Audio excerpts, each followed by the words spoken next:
Hey there, and welcome to Crime for Sleep. I know you're having trouble falling asleep, so let me keep you company with true crime stories from around the world. Before we dive in, I'm curious, where did you first hear this one? If you enjoy these stories, don't forget to like, comment, and subscribe. Now get comfortable, and let's get into tonight's case. Crime 1, they began renovations expecting mold and dust. But when they opened the living room walls, shoes poured out, pairs of all sizes, old and worn, stuffed tightly between the beams.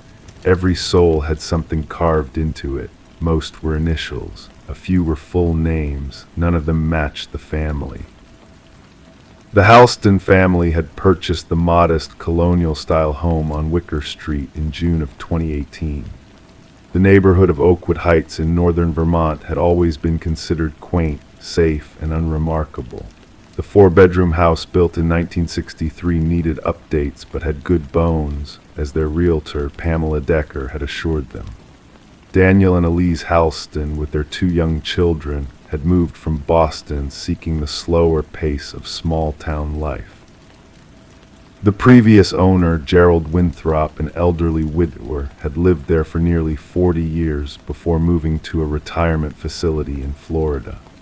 The house had sold quickly below market value, which the Halstons viewed as fortuitous timing. The inspection had revealed only standard issues: outdated electrical wiring, minor water damage in the basement, the usual settling cracks in the plaster. Nothing that would suggest what they would find 11 months later. Daniel Halston was an architect by profession, which made the discovery all the more unsettling to him. Houses have stories, he would later tell Detective Marion Holloway, but they don't typically hide secrets in their walls, at least not like this.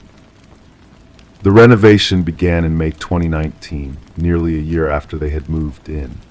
Daniel had wanted to open up the living room by removing a non-load-bearing wall that divided it from the dining area. They hired a local contractor, Jeff Briggs, who arrived with his assistant on a Tuesday morning. The work began normally enough, with plastic sheeting laid down and the furniture moved to the center of the room. Briggs made the first cut into the drywall around 10:30 a.m. I remember hearing him say, "What the hell?" Elise would later recall. There was this pause, and then I heard something falling, like a cascade of objects hitting the floor. What had fallen was the first of what would ultimately be catalogued as 57 shoes. Men's shoes, women's shoes, children's shoes. They had been meticulously arranged between the wall studs, packed tightly, all with their soles facing outward toward the living room. Each had been modified with careful, deliberate carvings. Jeff Briggs had immediately stopped work and called the Halstons. "In 30 years of construction, I've found some strange things in walls," he would later tell the local newspaper. "Dead animals, old bottles, even a time capsule once, but never anything like this." The Halstons' first instinct was confusion rather than fear. Daniel took photographs of the shoes as they lay scattered across the dropped cloths. The oldest appeared to date from the 1960s, while the newest styles seemed to be from the mid-1990s. They were worn but not ragged, as if they had been carefully selected at the point of being replaced by their owners. On the sole of each shoe was a carving, crude but legible. Most contained initials: AM, BTK, CP, DLS. A few had full names: Sarah, Tomas, Rebecca W. One shoe, a child Saddle, Oxford, had both a name and a date: Emily, 1973. Elise called the police around noon. Officer Paul Kramer arrived 30 minutes later, expecting to dismiss what he assumed was an overreaction to finding old trash in the walls. His incident report, however, noted his immediate concern upon seeing the collection. "The items appear to have been deliberately placed and modified," he wrote. "The systematic nature of the collection suggests purpose rather than disposal." Detective Marion Holloway was assigned to investigate by that evening. At 57, Holloway had been with the Oakwood Heights Police Department for 28 years. She had handled everything from petty theft to the occasional murder, but nothing that matched the peculiar nature of this discovery. My first thought was that we were dealing with a collector, someone with an unusual fixation, Holloway would later explain. But collectors display their collections. They don't hide them inside walls. Holloway's investigation began with the previous owner, Gerald Winthrop. Records showed he had purchased the house in 1979 from its original owners, the Perkins family, who had built it in 1963. Winthrop was still alive, residing at the Palm Shores retirement community in Naples, Florida. When reached by phone, the 86-year-old Winthrop expressed confusion and alarm. "I never opened those walls," he insisted. "Never had any reason to. The house was fine when I bought it, just needed some paint and new carpet." Holloway arranged for a local detective in Florida to interview Winthrop in person. The elderly man's reaction was deemed genuine. He had lived alone after his wife's death in 1992, working as an accountant until his retirement in 2007. Neighbors described him as quiet, private, and unremarkable. There was nothing to suggest he had any connection to the shoes. The investigation turned next to the original owners. The Perkins family had consisted of Harold and Diane Perkins and their 3 children. Harold had worked as a high school physics teacher, while Diane had been a nurse at the local hospital. They had sold the house when Harold took a teaching position at a private school in New Hampshire. Holloway located Thomas Perkins, the eldest son, now 67 and living in Burlington. His recollection of the house was largely positive, though he noted that his father had been particular about the home's maintenance. "Dad did a lot of work on that house himself," Thomas recalled. "He was always tinkering with something, but I never saw him do anything strange with shoes. That would have been, well, we would have noticed something like that." The shoes themselves provided the next focus for the investigation. The county crime lab documented each one meticulously, photographing, measuring, and attempting to date them. DNA testing was limited by age and contamination, but was attempted on several samples. The carvings were analyzed for handwriting patterns. 3 weeks into the investigation, Detective Holloway received the first substantive lead. A local historian, Darlene Meeks, contacted the police department after reading about the case in the newspaper. Meeks had been researching disappearances in northern Vermont for a book she was writing.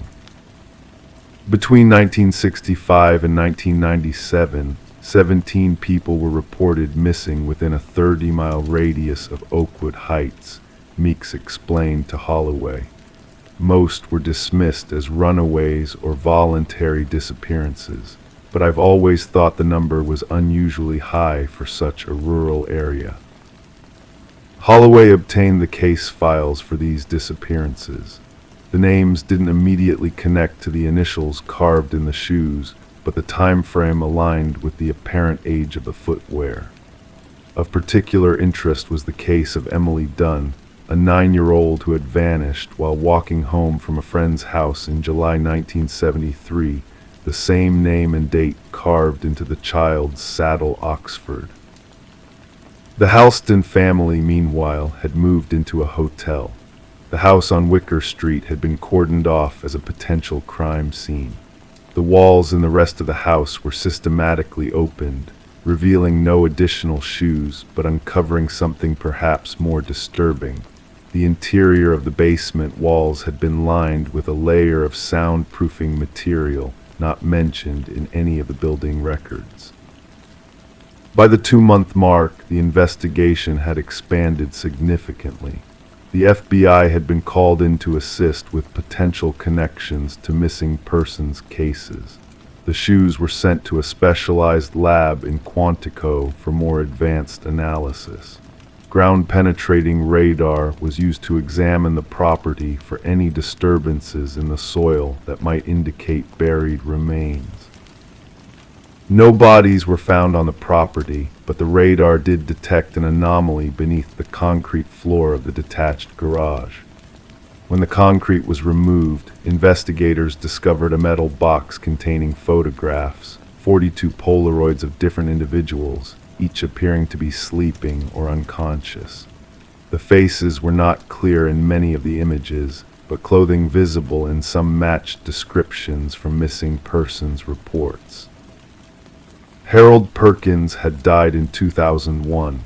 His wife, Diane, was located in an assisted living facility in New Hampshire, suffering from advanced dementia. She was unable to provide any coherent information.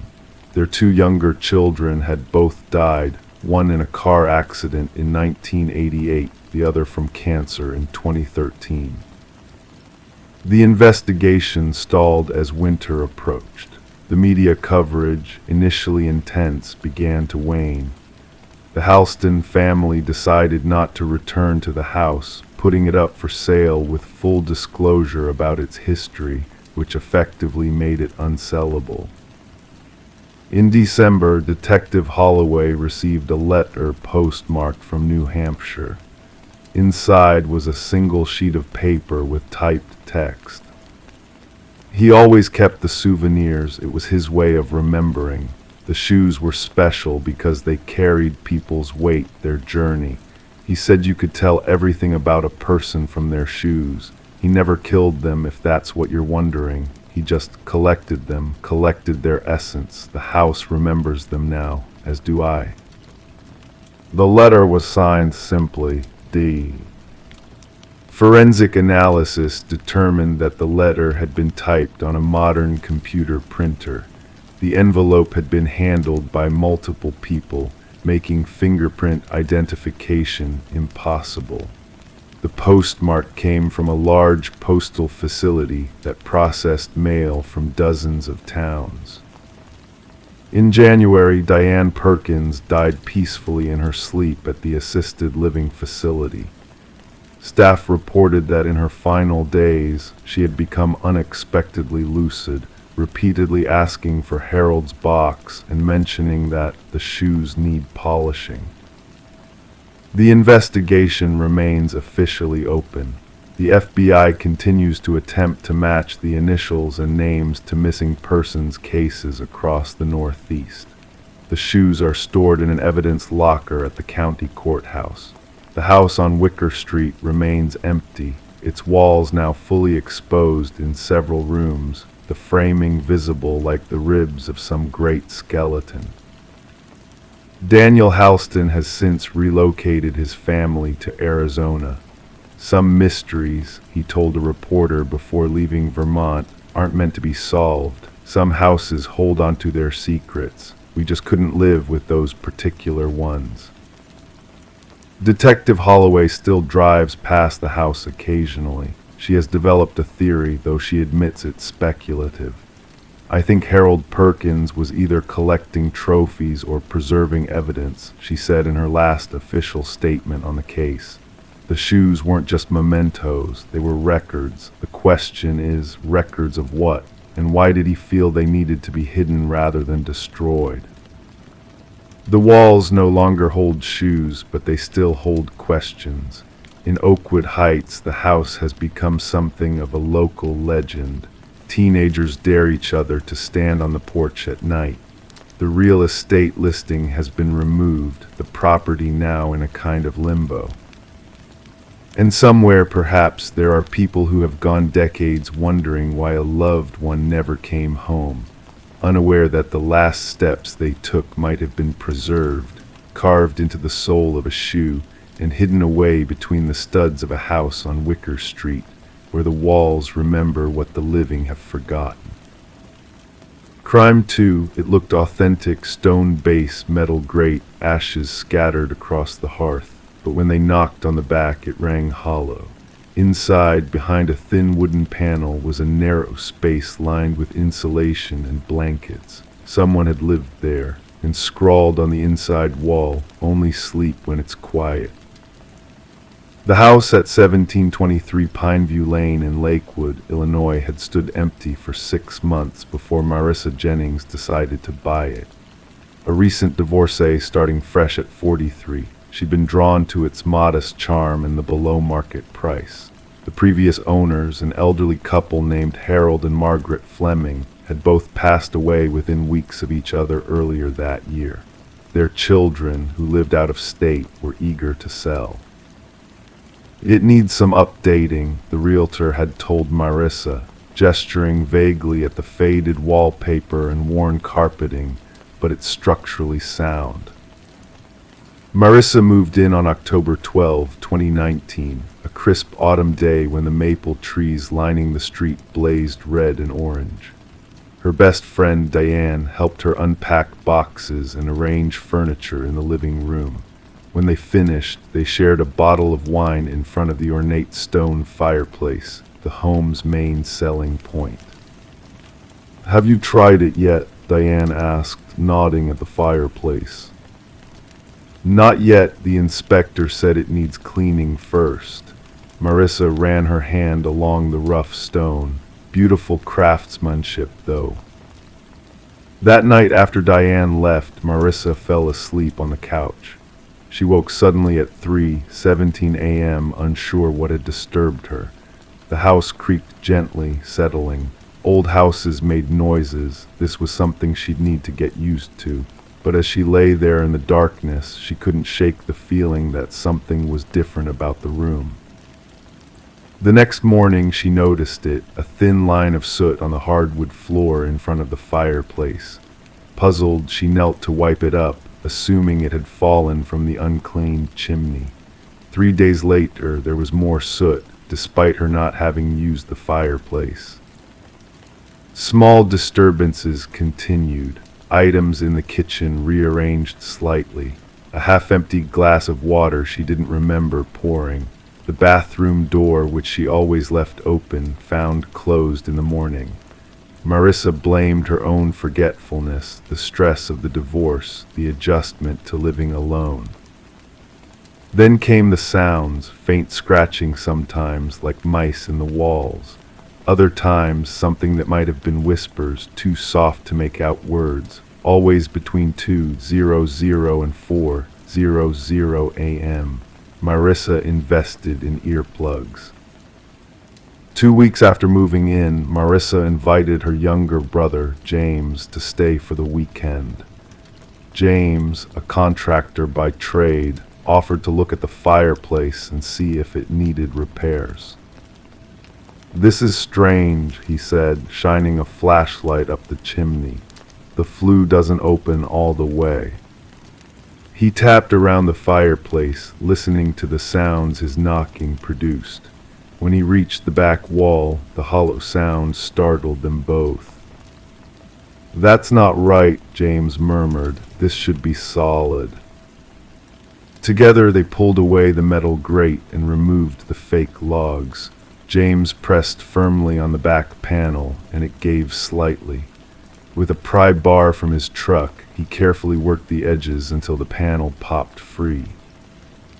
Behind it was a space roughly 5 feet deep and 7 feet tall, extending into what should have been solid wall. It had been carefully lined with foam insulation, and several tattered blankets lay crumpled on the floor. A plastic bucket sat in one corner. A small shelf held granola bars, bottled water, and a flashlight. But what made Marissa's blood run cold were the words scratched into the wooden frame, "Only sleep when it's quiet." They called the police immediately. Detective Sarah Rowlands arrived within the hour, her face grave as she examined the hidden room. "Someone lived in here," she stated, carefully bagging the items as evidence. "And based on the dust patterns, I'd say it wasn't that long ago." The investigation revealed more disturbing details. The hidden room had been constructed sometime in the last 3 years, according to building records. Harold Fleming, the previous owner, had hired contractors for minor renovations, but had supervised the work himself. Most troubling were the small holes drilled through the back panel, perfectly positioned to allow whoever hid inside to watch the living room undetected. Detective Rowlands interviewed Margaret and Harold's adult children, who expressed shock at the discovery. "Dad was always tinkering with the house," their son explained, "but this doesn't make sense." Further investigation of the Flemings' finances revealed that Harold had withdrawn large sums of cash in the months before his death, over $30,000 in total. There was no record of how the money had been spent. The mystery deepened when police searched county records and discovered 3 similar cases within a 50-mile radius over the past decade. Hidden rooms found in homes, all after the elderly owners had died or moved to care facilities. In each case, there were signs of recent occupation by an unknown person. A breakthrough came when Detective Rowlands re-interviewed the home healthcare worker who had attended to Margaret Fleming in her final months. The worker recalled something odd. Mrs. Fleming sometimes talked about the quiet man who helped around the house. I assumed she meant her husband or maybe a handyman, but Mr. Fleming always looked confused when she mentioned it. Police now theorized that someone, possibly a drifter or person experiencing homelessness, had somehow convinced Harold Fleming to build the hidden room, perhaps through manipulation or threats. This person had likely lived there for months, emerging when the elderly couple was asleep or out of the house. Fingerprints collected from the space behind the fireplace yielded no matches in any database. The granola bar wrappers were a common brand sold in thousands of stores. The blankets contained DNA from multiple people, suggesting they might have been taken from a shelter or donation center. For Marissa, the discovery changed everything. She couldn't stay in the house knowing someone had watched her through those tiny holes. She listed the property for sale just 1 month after moving in, disclosing the disturbing find to potential buyers. Before she moved out, Detective Rowlands installed cameras throughout the house and in the yard, hoping the person might return. For 3 weeks, nothing happened.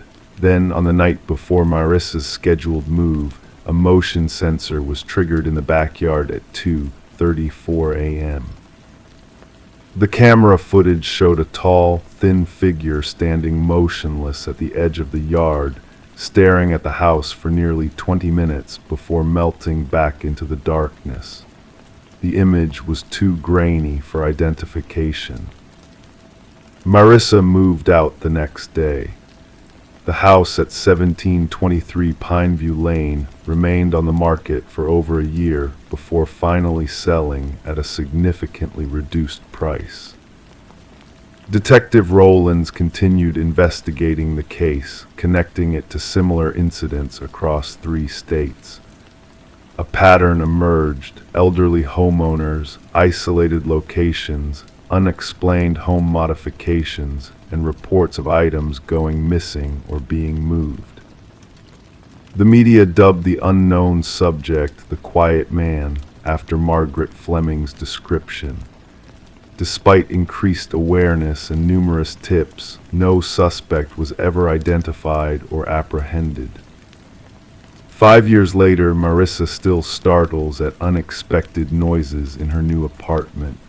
She keeps all interior doors open at all times, and she never, ever has a fireplace.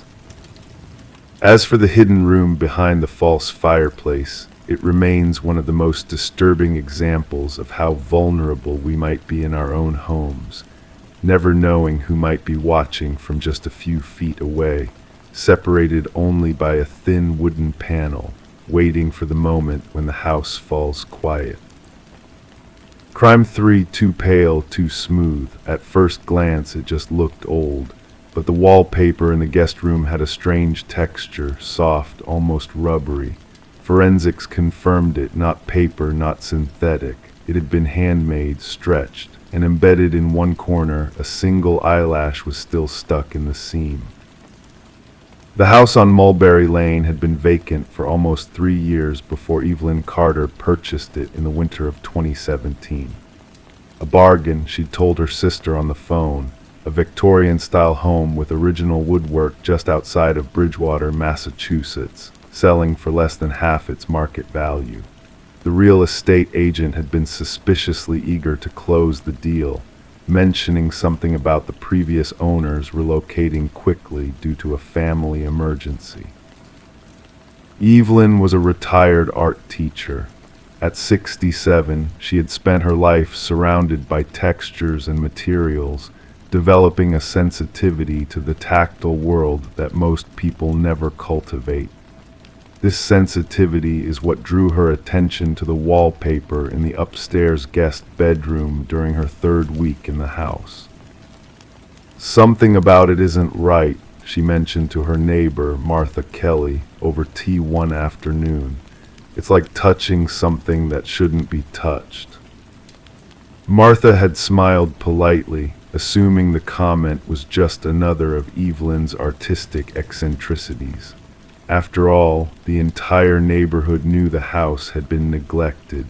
Old wallpaper was the least of its problems.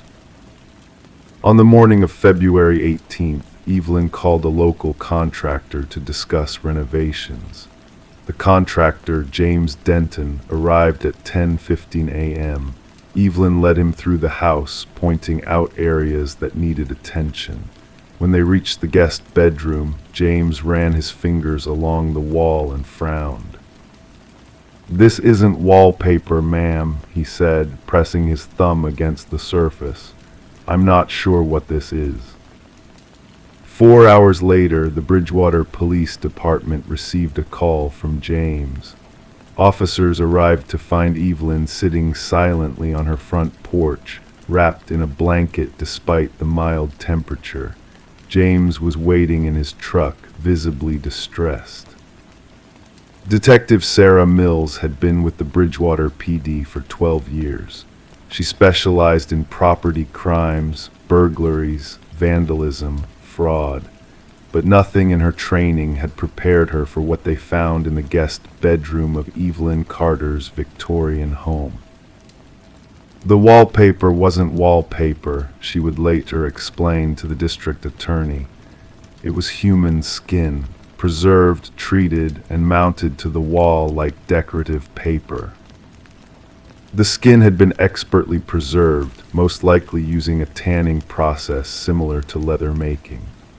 Laboratory tests would later confirm it belonged to at least 3 different individuals, 2 women and 1 man, all Caucasian, ages estimated between 25 and 40.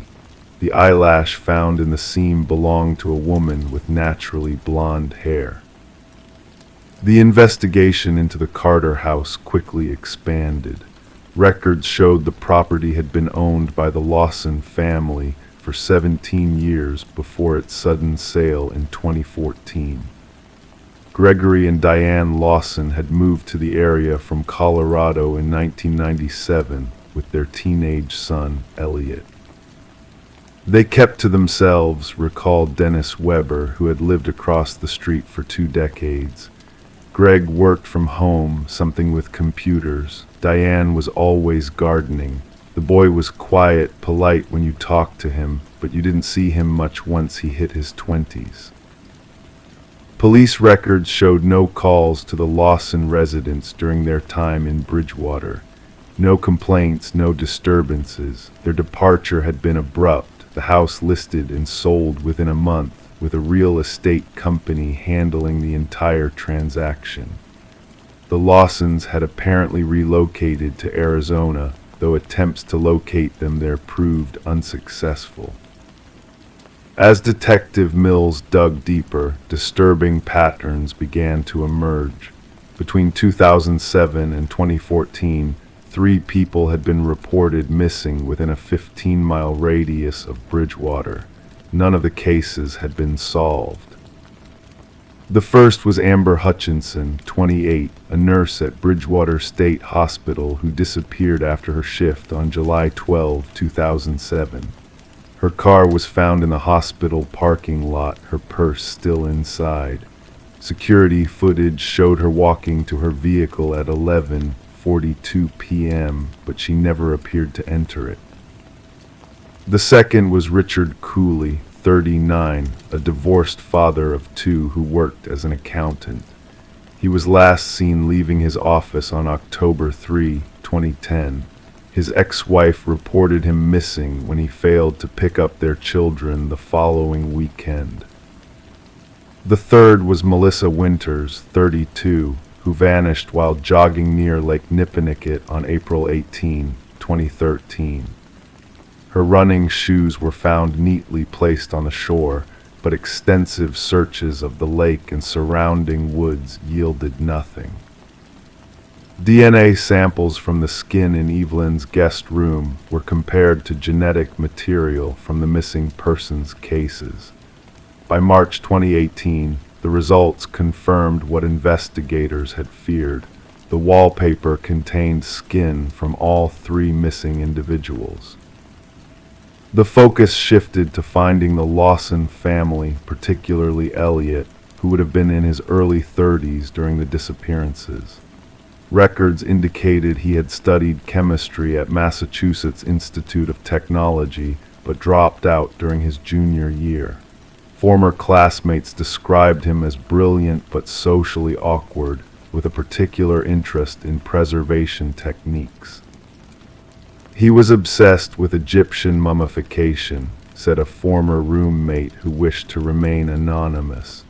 He talked about how the ancient methods could be improved with modern science. It was weird, but lots of people are into weird stuff in college. A nationwide search for the Lawsons revealed that Gregory had died of pancreatic cancer in 2015 in a hospice facility in Phoenix. Diane had moved into an assisted living facility shortly after, suffering from early-onset dementia. Elliot had visited her regularly until December 2017, when he stopped coming. The facility staff had no forwarding address. Detective Mills spent hours interviewing Diane Lawson, but her condition made it difficult to extract coherent information.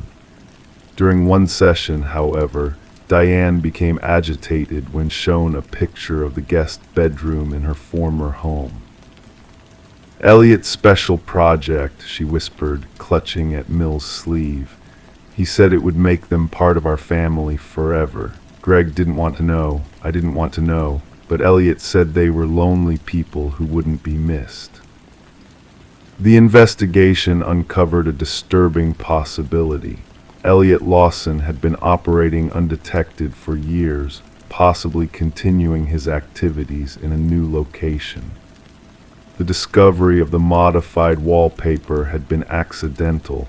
If Evelyn Carter hadn't possessed an artist's sensitivity to textures, it might have remained undiscovered for years. In July 2018, a property manager in Burlington, Vermont, reported finding unusual materials in a storage unit whose rent had fallen into arrears. The contents included specialized chemical equipment, tanning agents, and detailed notebooks describing a process for preserving human skin. The unit had been rented under the name Ellis Lawrence. Surveillance footage from the storage facility matched photos of Elliot Lawson. A search of nearby rental properties led police to a small cabin outside Burlington, rented by the same alias. The cabin was empty when police arrived, but evidence suggested someone had left in a hurry, food still on the table, clothes in the dryer. In the basement, investigators found a workspace similar to what they imagined must have existed in the Bridgewater house. Stainless steel tables, drainage systems, ventilation equipment, and specialized tools. The space was immaculately clean, but luminol testing revealed traces of blood that had been meticulously cleaned from the surfaces. To date, Elliot Lawson or Ellis Lawrence has not been found. The FBI has added him to their most wanted list, with alerts at border crossings and international airports. Periodically, reports surface of someone matching his description, but nothing has been confirmed. Evelyn Carter never returned to the house on Mulberry Lane.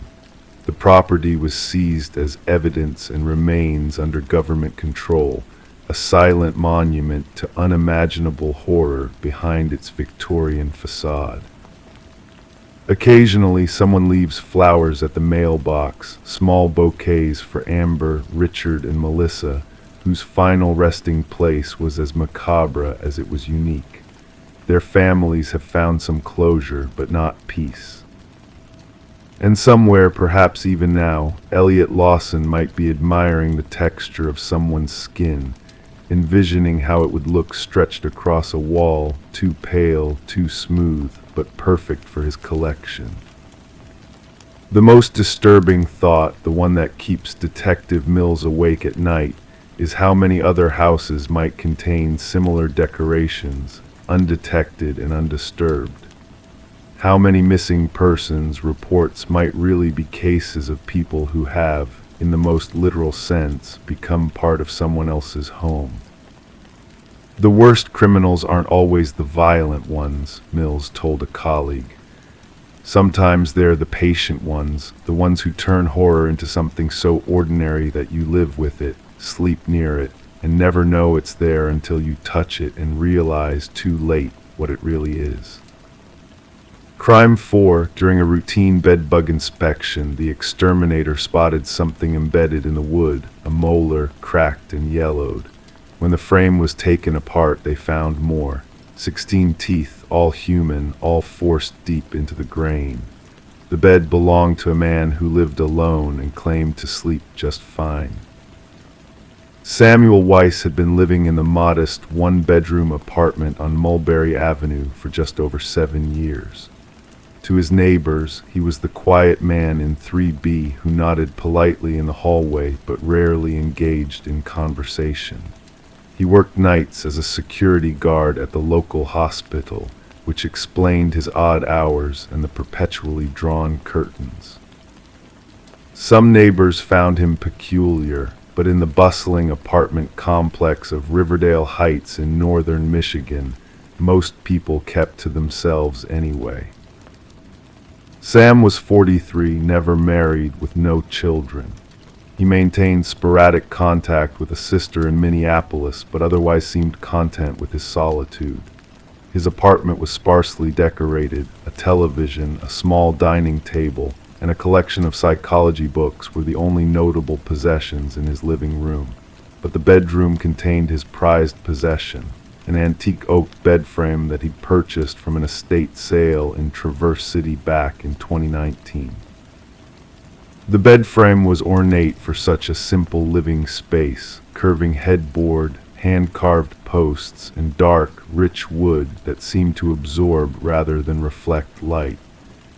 Sam had often mentioned to the building's superintendent that he slept better on that bed than he had anywhere else in his life. It was only when complaints about a bed-bug infestation in the building became widespread that Sam's sanctuary was disturbed. Building management hired Precision Pest Control to inspect every unit. Jason Larkin, the exterminator who arrived at apartment 3B that Wednesday morning in April, had been in the business for 15 years.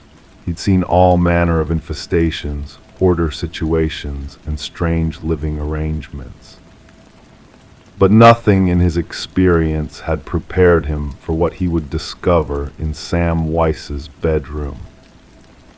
Sam reluctantly let Jason in after his third knock, apologizing for the delay and explaining that he'd been asleep after his night shift. He followed Jason through the apartment, hovering nervously as the exterminator conducted his inspection. "I really don't think I have bed bugs," Sam insisted, standing in the doorway of his bedroom. I've never had bites or seen any signs." Jason merely nodded, having heard similar denials dozens of times before. He checked the usual hiding spots, mattress seams, behind headboards, under nightstands. The apartment was unusually clean, which made his job easier. When he began examining the bed frame, running his gloved hand along the underside of the headboard, his fingers caught on something sharp. "Mind if I flip the mattress to check underneath?" Jason asked. Sam hesitated, then nodded, helping Jason remove the bedding and lift the mattress. With the mattress leaning against the wall, Jason crouched down to examine the wooden slats that supported it. That's when his flashlight beam caught something embedded in the wood, something that didn't belong. "What is that?" he muttered, leaning closer. At first he thought it was a piece of shell or perhaps a fragment of bone from an animal, but as he gently prodded it with his tool, the unmistakable shape of a human tooth came into focus. A molar, to be precise, forcibly pushed into the soft grain of the wood until only a small portion remained visible. Jason looked up at Sam, who was standing in the doorway, his expression unreadable. "Sir, there's something unusual here." Sam didn't respond. He simply watched as Jason continued his examination, discovering a second tooth, then a third, all pressed into different parts of the bed frame. By the time Jason had carefully inspected the entire structure, he had identified 16 teeth in total, molars, incisors, canines, all human, all deliberately embedded in the wood. "Mr. Weiss, I'm going to have to report this to the authorities," Jason said quietly, reaching for his phone with trembling hands. Sam's face remained passive. "They're just teeth," he said softly. "I sleep better with them there." Within an hour, Detective Elaine Mercer of the Riverdale Heights Police Department arrived with a forensic team. The small apartment was soon crowded with officers, technicians, and evidence markers. Sam sat calmly at his dining table as Detective Mercer questioned him, his answers direct but strangely devoid of emotion. "Where did you get the teeth, Mr. Weiss?" Mercer asked, her voice steady despite her unease. "They came with the bed," Sam replied. "I didn't put them there." "You bought the bed with human teeth already embedded in it." Mercer's skepticism was evident. "Yes, from an estate sale. The previous owner had died. His children were selling everything." "And you didn't think to mention this unusual feature to anyone, or remove them?" Sam's eyebrows furrowed slightly, as if genuinely confused by the question. "Why would I? They help me sleep." As the forensic team carefully extracted each tooth from the wood for analysis, Detective Mercer began researching the provenance of the bed frame. Sam provided the details of the estate sale, the name of the deceased, Gerald Hoffman, and the approximate date of purchase. While one team worked on identifying the teeth through dental records, another began investigating Gerald Hoffman. The preliminary findings were unsettling. Gerald Hoffman had been a retired dentist who died of natural causes at the age of 79. His children, now located in Chicago and Seattle, confirmed selling their father's belongings after his death, but expressed shock and horror at the discovery of teeth in the bed frame. They insisted their father had been a respected professional, beloved in the community of Traverse City, where he had practiced for over 40 years. Back at the lab, forensic odontologist Dr. Rachel Chen made a disturbing discovery as she examined the teeth. These weren't extracted in a clinical setting, she explained to Detective Mercer. The roots show signs of forcible removal.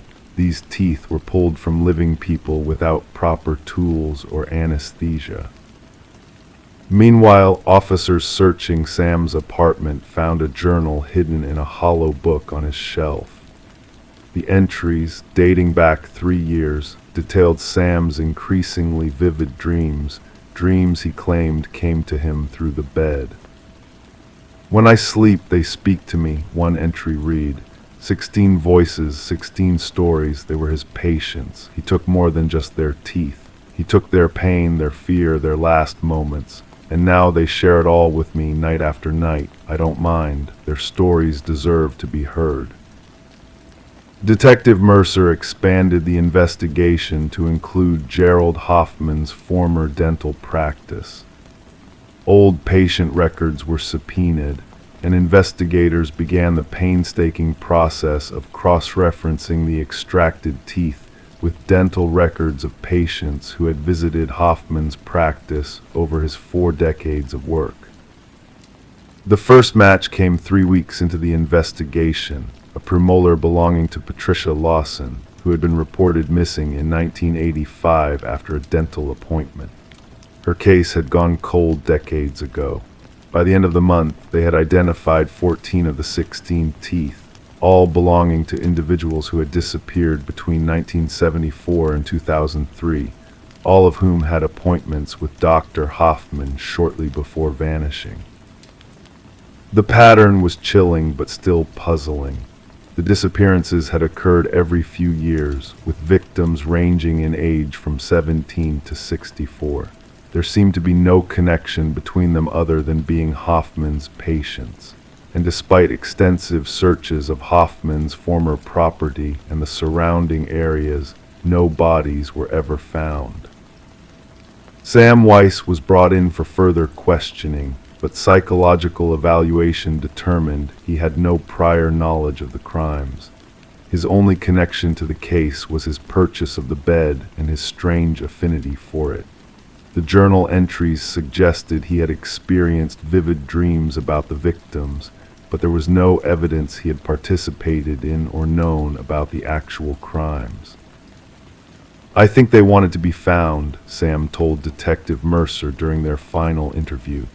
"That's why they spoke to me in my dreams. They told me their names, what happened to them, how he would administer extra anesthetic during routine procedures, how they would wake up somewhere dark, how the last thing they remembered was his voice telling them to open wider." Sam was eventually released without charges, though he required psychiatric evaluation and treatment for what doctors diagnosed as a trauma-induced delusional disorder. The bed frame was confiscated as evidence in what would become known as the Hoffman dental murders, though the case remained partially unsolved. Without bodies, prosecutors could only build a circumstantial case against the deceased dentist. The teeth, however, told their own story: 16 lives interrupted, 16 voices silenced, 16 pieces of evidence embedded in wood where they never should have been. And somewhere, perhaps, 16 bodies still waiting to be found. Gerald Hoffman's children sold their father's rural property a year after his death, before any suspicion had fallen on him. The new owners had renovated extensively, tearing down an old shed and filling in what they'd been told was a disused well on the far edge of the property. Detective Mercer obtained a warrant to excavate the site, but after weeks of careful digging, the search was called off. If Gerald Hoffman had disposed of bodies there, they were long gone. As for Sam Weiss, he never returned to his apartment on Mulberry Avenue. After his release from psychiatric care, he moved to Arizona to live near his sister. He slept on a futon on the floor of his new apartment, refusing to own a proper bed again. In his final session with his therapist before leaving Michigan, he mentioned that he still dreamed of the 16 sometimes, not as nightmares, but as conversations. "They're at peace now," he said. "Someone finally heard them." The case files on the Hoffman dental murders remain open but inactive. Every few years, a new detective might dust them off, review the evidence, and perhaps follow up on a lead.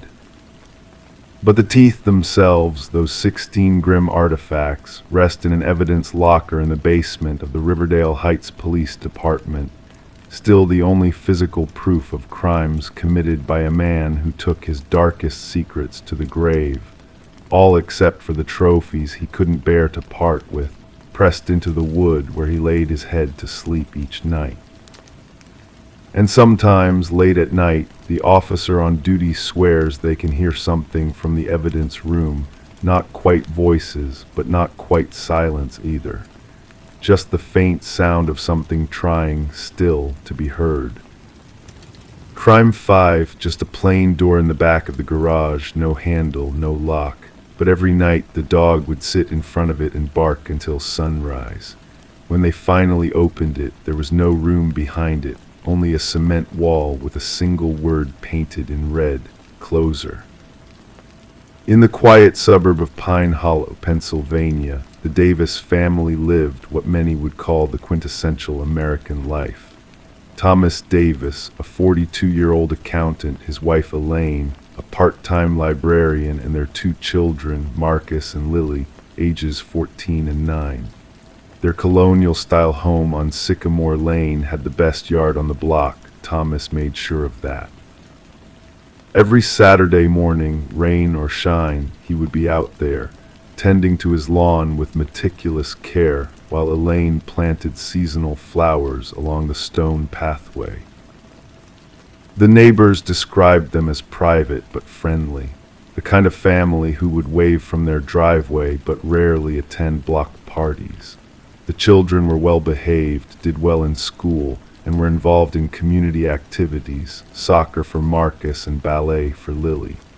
Thomas coached his son's team on weekends, and Elaine volunteered at the library reading corner every other Thursday evening. Their golden retriever, Cooper, had been a gift to the children 3 years ago on Christmas morning of 2021. A gentle, obedient dog who rarely barked, which is why his behavior beginning in late October of 2023 was so perplexing. It started on a Tuesday night. The family had just finished dinner when Cooper began scratching at the door that led to the garage. Thomas let him out, assuming the dog needed to go to the bathroom. But instead of heading to the yard, Cooper sat in front of an old door at the back of the garage and began to bark. This door, plain white, seemingly original to the house's construction in the 1970s, had always been there. As far as the family knew, it led nowhere. The previous owners had explained it was part of an addition that was never completed, with a cement wall built directly behind it. "He probably smells a mouse," Thomas told the children when he brought Cooper back inside that night. But the next evening at precisely 10:17 p.m., the dog returned to the garage and resumed his vigil in front of the door, barking intermittently until dawn. By the 5th night, the entire family was exhausted from the disruption. Thomas decided to investigate more thoroughly, thinking perhaps a small animal had died behind the wall.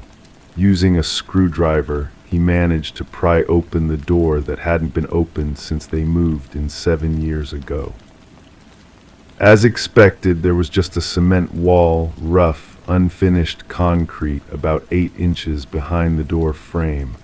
But what caused Thomas to stumble backward was the single word painted in what appeared to be red paint, "Closer." "It has to be a prank from the previous owners," Elaine suggested when Thomas showed her. Maybe they were trying to scare the next family, or it was some inside joke. Thomas nodded, but something about the freshness of the paint troubled him. It didn't look decades old. The next day, Thomas called Roger Henderson, the previous homeowner, now living in Arizona. "A door in the garage, yeah, I remember that. The original owners were going to connect another room but ran out of money, so they just sealed it off.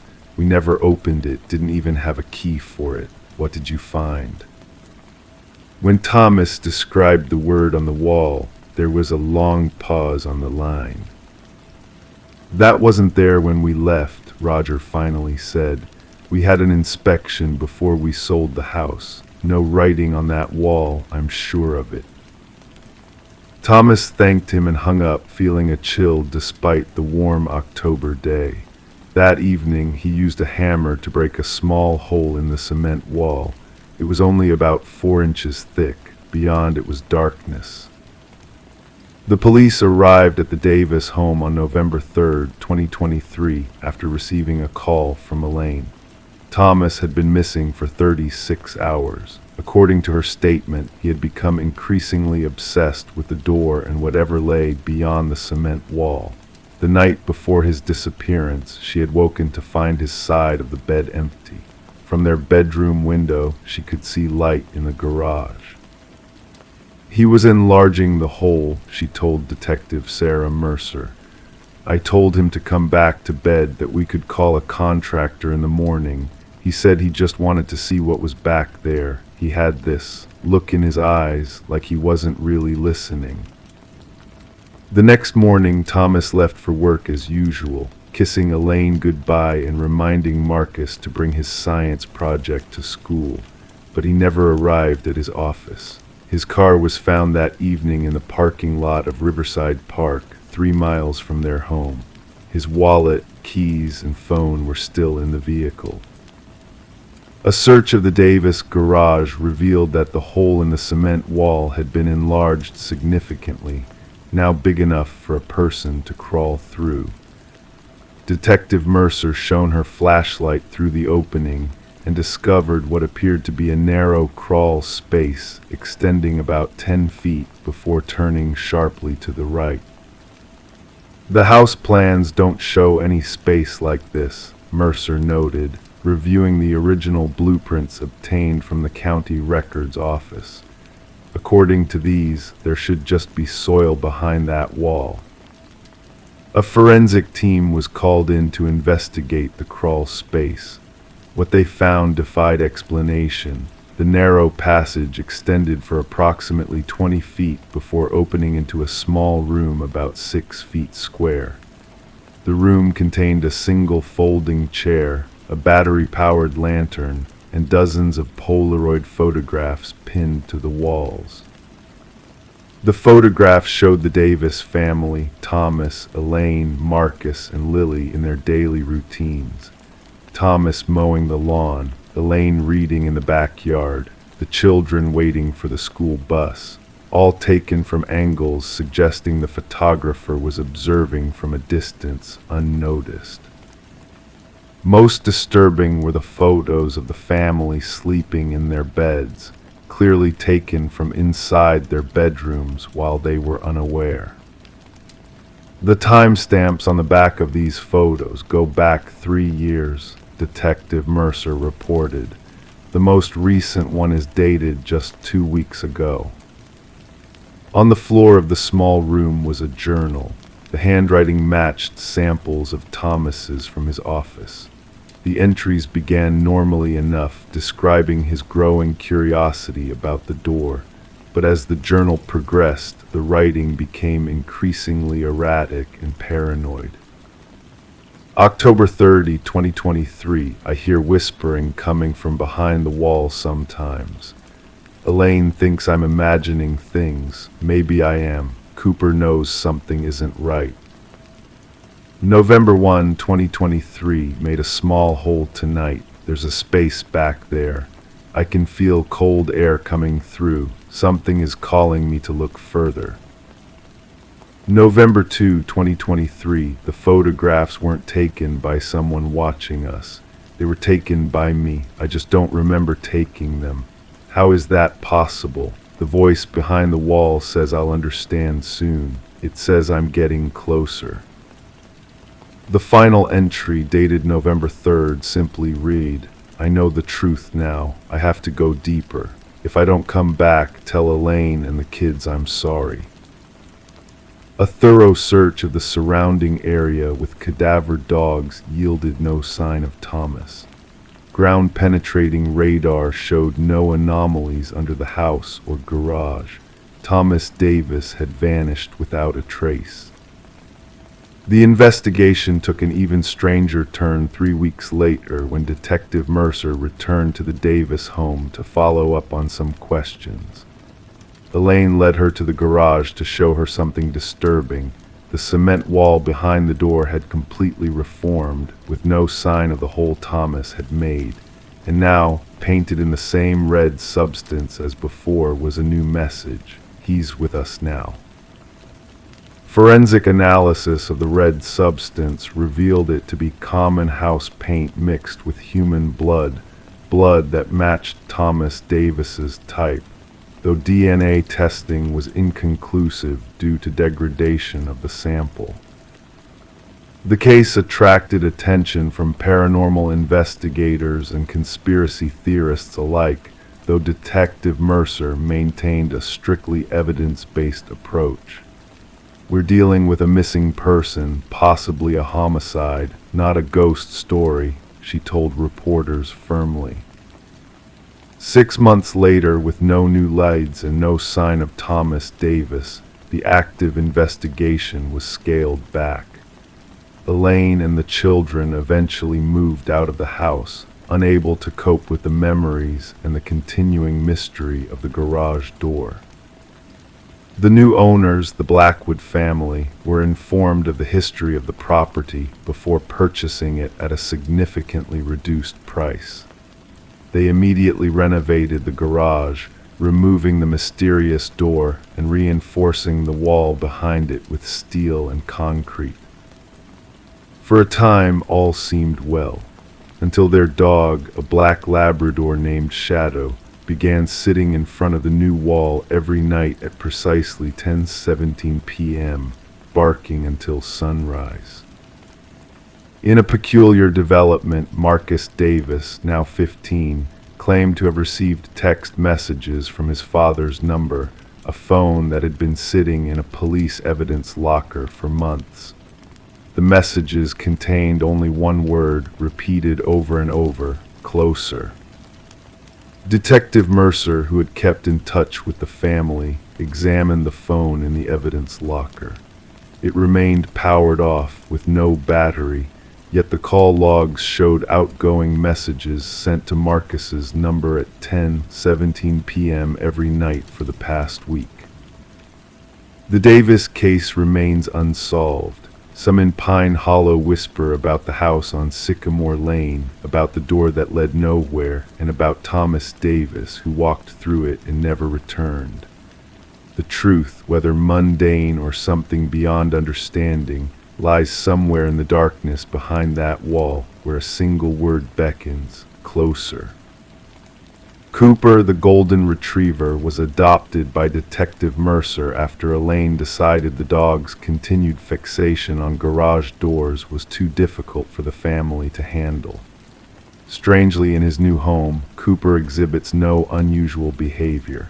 He sleeps through the night, peaceful and quiet, as if whatever had disturbed him has finally been put to rest, or as if he knows something the rest of us don't. Every year on November 3rd, Cooper still sits by Detective Mercer's garage door at 10:17 p.m., not barking, just watching, waiting. And sometimes, if you listen very carefully, you might hear the faintest whisper coming from behind the wall: closer, closer, closer. Crime 6, the nursery hadn't been touched in years, toys still in place, mobile still spinning gently overhead. But the cradle was wrong. It rocked in reverse, pulling away instead of forward. And tucked inside the mattress was a faded receipt for a crib that had never been delivered. In the small town of Millridge, Connecticut, Sarah Keller had always been known as the Quiet One. Growing up in a modest 2-story house with blue shutters on Elm Street, she developed a reputation for being methodical, precise, someone who color-coded her planner and alphabetized her spice rack. Her neighbors described her as pleasant but private, the kind of person who would bring you soup when you were sick but never stay for tea afterward. By 32, Sarah had built a life that matched her orderly personality. She worked remotely as a medical transcriptionist, married her college sweetheart James, and spent weekends tending to her garden of native perennials. The couple had been trying for a baby for nearly 3 years when Sarah finally announced her pregnancy in the winter of 2018. Friends noticed how Sarah transformed during those months, her usual reserve giving way to an uncharacteristic openness. She began keeping a pregnancy journal, documenting every flutter and kick. The nursery was prepared by the beginning of her 3rd trimester. Pale yellow walls, handmade curtains, a rocking chair passed down from James's grandmother. Sarah had selected each item with characteristic precision: organic cotton onesies, wooden toys, a sound machine with 13 different nature sounds. The cornerstone of the room was a white maple cradle that Sarah had ordered from a local craftsman. It was an heirloom piece, designed to rock with the gentlest touch. On May 17, 2019, at 2:43 a.m., Sarah gave birth to Emma Grace Keller. She weighed 6 pounds, 4 ounces. The birth was uncomplicated, and mother and daughter were discharged from St. Mary's Hospital after 36 hours. The first week at home passed in a blur of midnight feedings and afternoon naps. Then on May 26th, Sarah called 911 at 6:22 a.m. "My baby," she said, "she's not breathing." When first responders arrived 7 minutes later, they found James performing CPR on the kitchen table. Sarah stood in the corner, completely still, her nightgown spotted with what looked like coffee stains. Emma was pronounced dead at the scene. The medical examiner would later determine the cause of death as sudden infant death syndrome, SIDS. The Kellers held a small funeral on May 30th. Sarah didn't cry during the service. She stood by the tiny casket with her hands folded neatly in front of her, watching as they lowered her daughter into the ground. Afterward, she thanked everyone for coming and returned home to wash the dishes left by well-meaning neighbors. Life in Millridge continued. Summer faded into fall. The Kellers kept to themselves. Neighbors reported seeing lights on late at night in the nursery window, but no one thought much of it. Grief takes many forms, they reasoned. Who were they to judge how the couple processed their loss? It wasn't until December that Teresa Wilson, Sarah's mother, began to worry. She had been calling weekly since Emma's death, but the conversations were becoming increasingly strange. Sarah would speak in present tense about the baby, discussing feeding schedules and sleep training. When Teresa gently reminded her daughter about Emma's passing, Sarah would pause, then smoothly change the subject as though the correction had never happened. On December 12th, Teresa drove the 2 hours from her home in Massachusetts to check on her daughter. She used her emergency key when no one answered the door. The house was immaculate, almost unnaturally so. No dishes in the sink, no mail on the counter, no shoes by the door. Teresa called out for Sarah, but heard only the hum of the refrigerator in response. She moved through the living room, noting the absence of photographs that had once lined the mantel. The framed ultrasound image, the hospital bracelet shadow box, all gone. When she reached the nursery, she found the door slightly ajar. Inside, everything appeared frozen in time, the mobile still hanging above the cradle, the changing table still stocked with diapers and wipes. The only thing out of place was the cradle itself, rocking slowly despite the stillness of the air. Teresa would later tell Detective Marcus Reed that something about the motion seemed wrong. It wasn't rocking the right way, she explained. It was backward, like it was pulling away instead of coming forward. When she approached the cradle, she found it empty except for a folded baby blanket and partially tucked under the mattress, a receipt. The paper was for a custom maple cradle, but the order status read canceled, refund processed. The date on the receipt was May 15th, 2019, 2 days before Emma's birth. Teresa found Sarah in the main bathroom, sitting fully clothed in an empty tub. Her daughter looked up with vacant eyes and asked, "Did you check on Emma? She should be waking up from her nap soon." The investigation that followed revealed disturbing inconsistencies. There were no records of Emma Grace Keller's birth at St. Mary's Hospital. The funeral home had no documentation of services for an infant on May 30th. The plot in the cemetery that Sarah had described visiting weekly contained only undisturbed soil. James Keller, located at his parents' home in Vermont, appeared genuinely shocked when questioned. He explained that he and Sarah had separated in April 2019 following her second miscarriage. He had tried to stay in touch, but Sarah had become increasingly distant, insisting she needed space. The last time they spoke was in early May, when she called to say she was finally going to be a mother. "I assumed she was pursuing adoption or maybe surrogacy," he told police. "I was happy for her, even though we weren't together anymore." When Detective Reed searched the Keller home more thoroughly, he found Sarah's pregnancy journal. The entries started normally, documenting morning sickness and doctor's appointments, but around the 5th month the writing changed. The dates became inconsistent. Appointments were recorded that the doctor's office had no record of. The final pages contained repeated drawings of a cradle, each more detailed than the last. In Sarah's bedroom closet, investigators discovered a box containing sonogram images.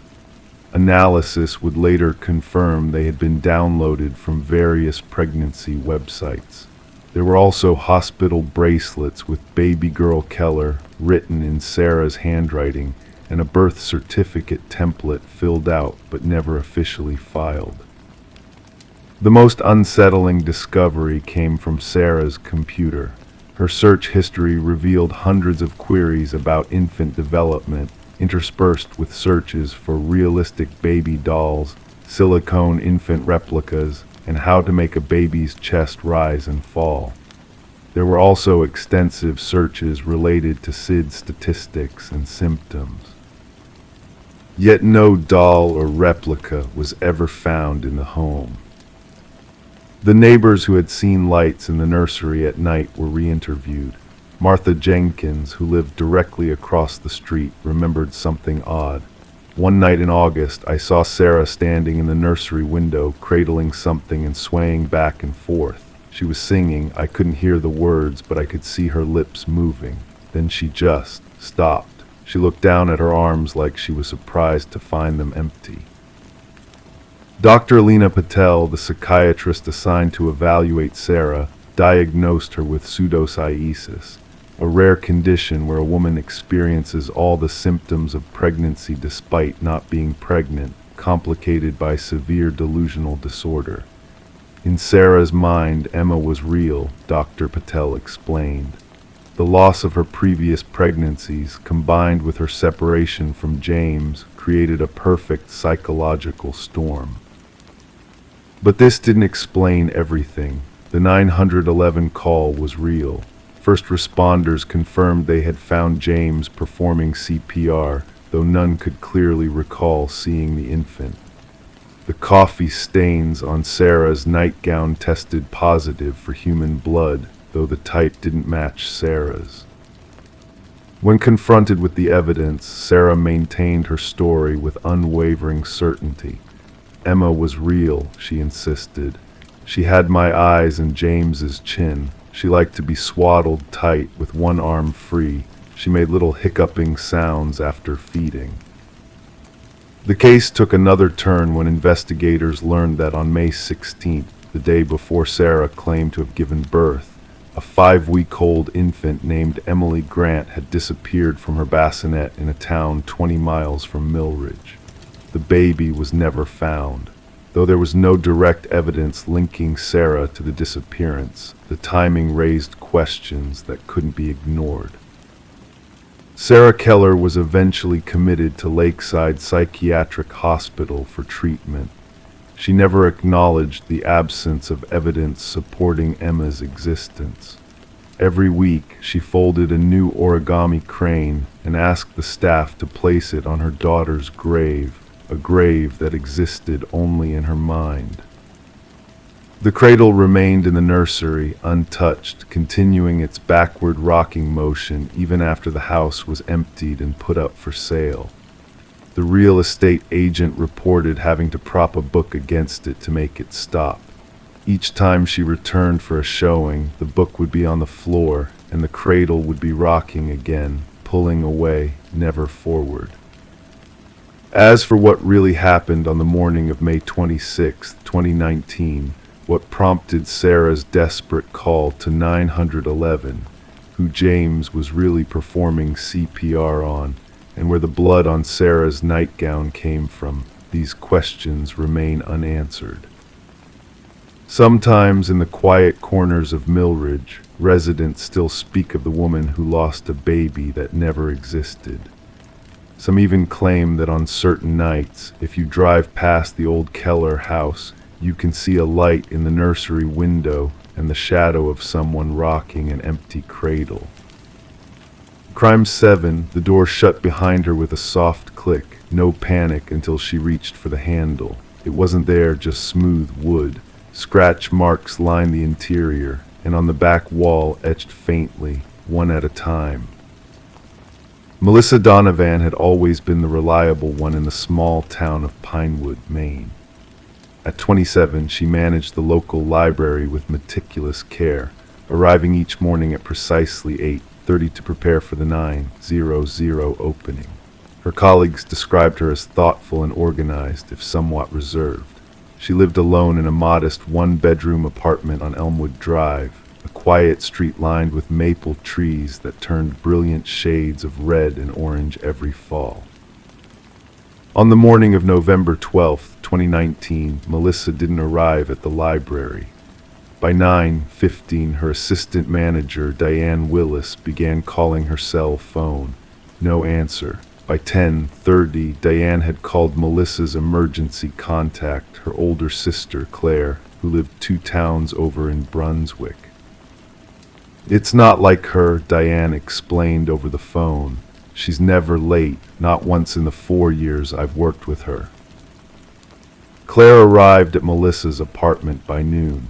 She knocked repeatedly, then used the spare key Melissa had given her for emergencies. Inside, everything appeared normal. The bed was made with hospital corners, typical of Melissa's fastidious nature. A half-empty cup of herbal tea sat on the nightstand, a faint lipstick mark on the rim. Melissa's car keys hung on their designated hook by the door. Her purse rested on the entryway table. Her blue raincoat was missing from the coat rack. "That's what first struck me as odd," Claire would later tell Detective Robert Harmon. "It was sunny that morning, no reason for the raincoat." The Pinewood Police Department officially opened a missing persons investigation 48 hours later. Detective Harmon, a 20-year veteran with sad eyes and methodical habits, was assigned the case. He interviewed the library staff, Melissa's few friends, and the neighbors in her apartment building. Each interview revealed the same portrait: a quiet, private woman with structured routines and no known enemies. "She kept to herself," said Mrs. Grayson from apartment 2B, "always polite but never chatty. The kind of neighbor you want, never any trouble."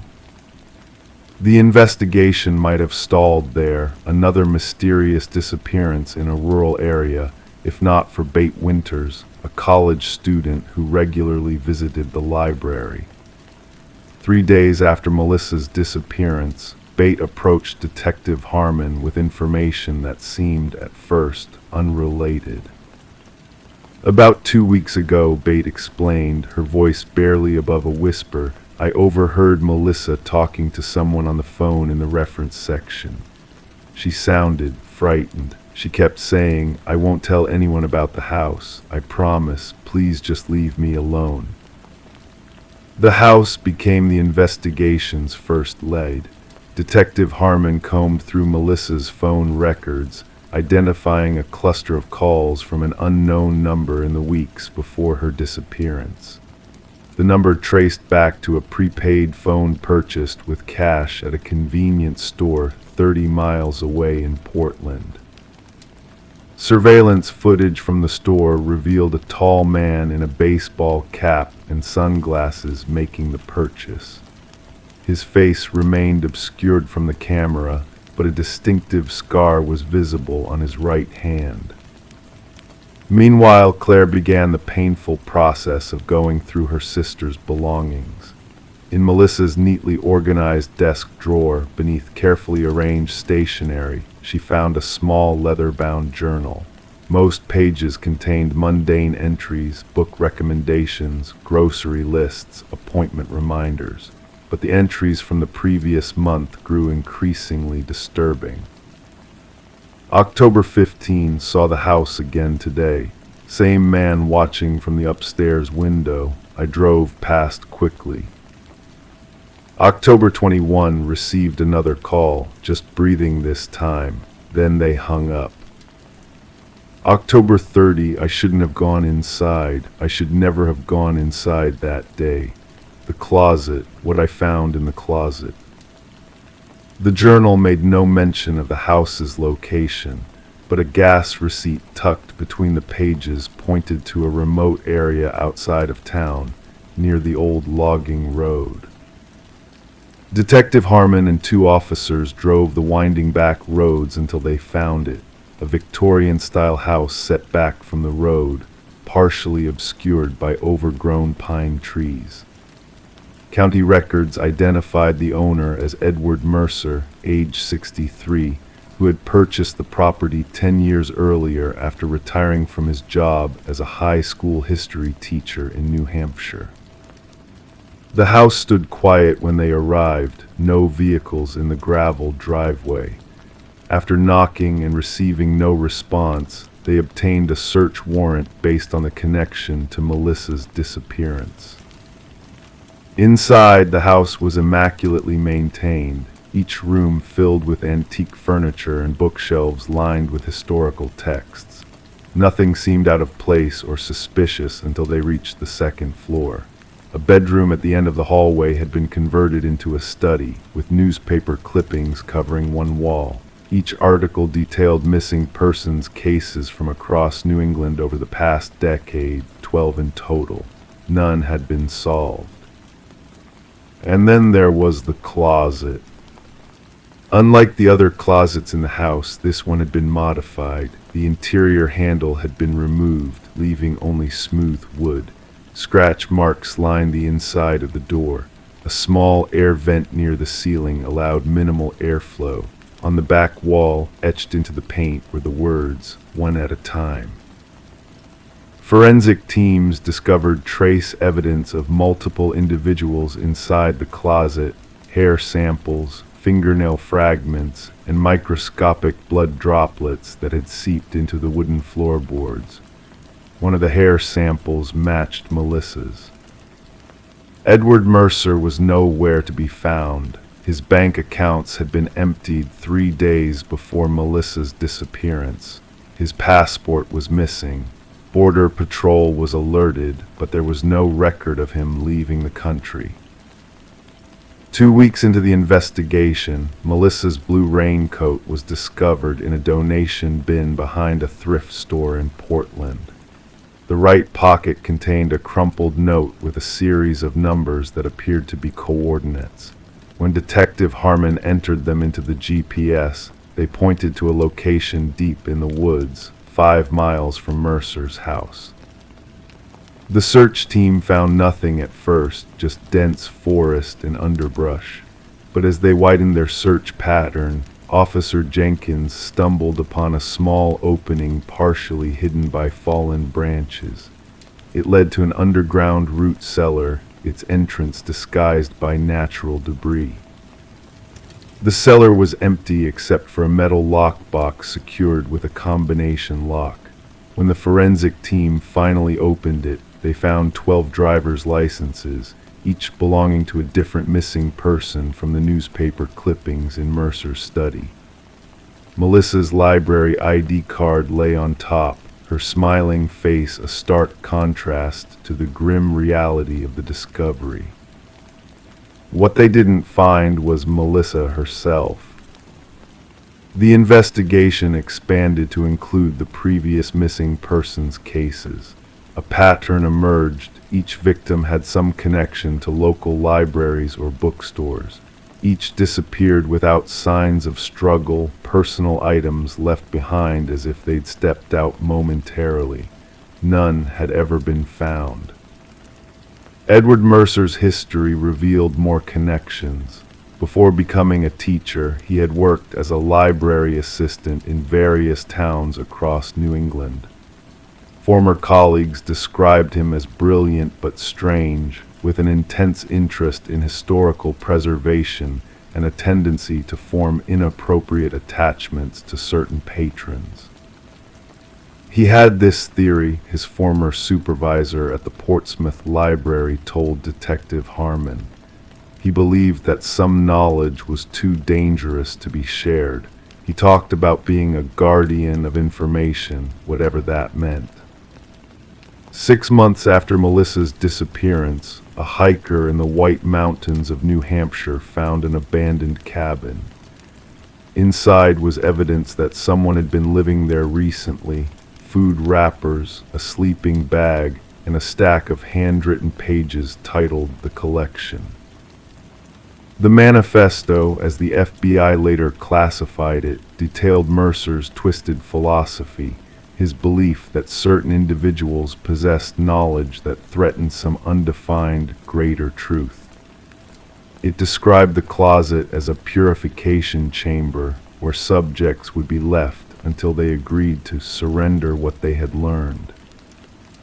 But of Melissa Donovan, or any of the other missing persons, there was no sign. Claire keeps her sister's apartment exactly as Melissa left it, hoping that someday she'll have answers. Detective Harmon checks in monthly with updates on the ongoing investigation, though these have grown less frequent over time. The international manhunt for Edward Mercer continues. Occasionally, reports surface: a man matching his description spotted in a bookstore in Montreal, a library in London, a used bookshop in Buenos Aires. Each light has gone cold. The closet in the house remains the most disturbing piece of evidence, a space designed not to kill but to break the spirit, to extract some confession or surrender. What Melissa might have seen, what knowledge Mercer believed she possessed, remains unknown. In Pinewood, the library has dedicated a reading room to Melissa's memory. A small plaque reads, "Knowledge is freedom, in memory of Melissa Donovan." And somewhere, perhaps, Edward Mercer continues his collection, one at a time. Crime 8, standing in front of it, everything looked normal until they noticed a reflection that didn't match. The wallpaper was different, the furniture was rearranged, and behind them in the mirror, the doorway was missing entirely. But the figure sitting in the corner, that wasn't anyone they recognized. Amber Wallis had always been fascinated by antiques. Her small apartment in Lakewood, Connecticut, was a carefully curated collection of items, each with their own story: Victorian lamps, mid-century furniture, and various trinkets she'd acquired during weekend trips to estate sales. At 34, Amber lived alone but never felt lonely among her treasures. She worked as a librarian at the local university, a job that suited her quiet, methodical nature. Friends described Amber as reliable, thoughtful, and private. She called her parents every Sunday without fail, attended book club meetings on Thursdays, and occasionally joined colleagues for coffee on Saturday mornings. Her life followed a predictable rhythm, its steadiness a comfort rather than a burden. In March of 2019, Amber attended an estate sale at the former home of Eleanor Blackwood, an elderly woman who had passed away at 93 after living in the same colonial house for over 60 years. According to neighbors, Alina had been something of a recluse in her final decade. The house was filled with items dating back generations. Among the various items being sold was a large standing mirror with an ornate wooden frame. The craftsmanship was exceptional, intricate carvings of vines and small animals winding their way up the dark mahogany. Amber felt drawn to it immediately. Despite the higher-than-expected price tag of $450, she purchased the mirror and arranged for delivery to her apartment.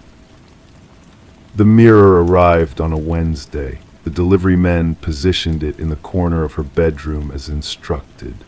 Amber spent that evening admiring how it transformed the space, reflecting light from her bedside lamp and making the room appear larger.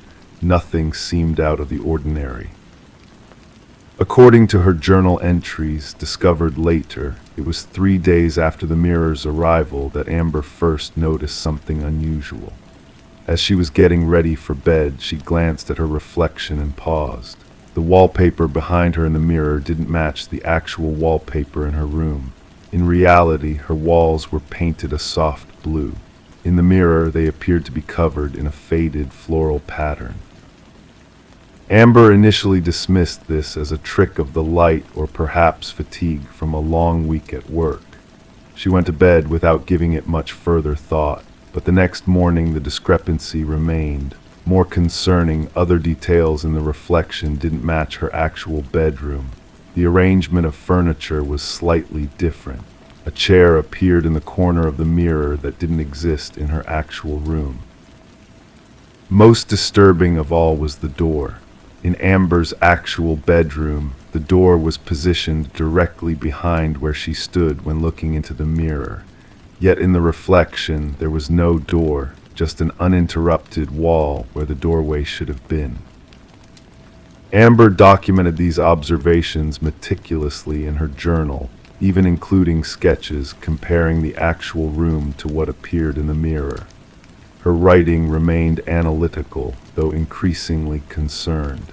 She considered the possibility of an elaborate prank or even hallucinations caused by stress or an undiagnosed medical condition.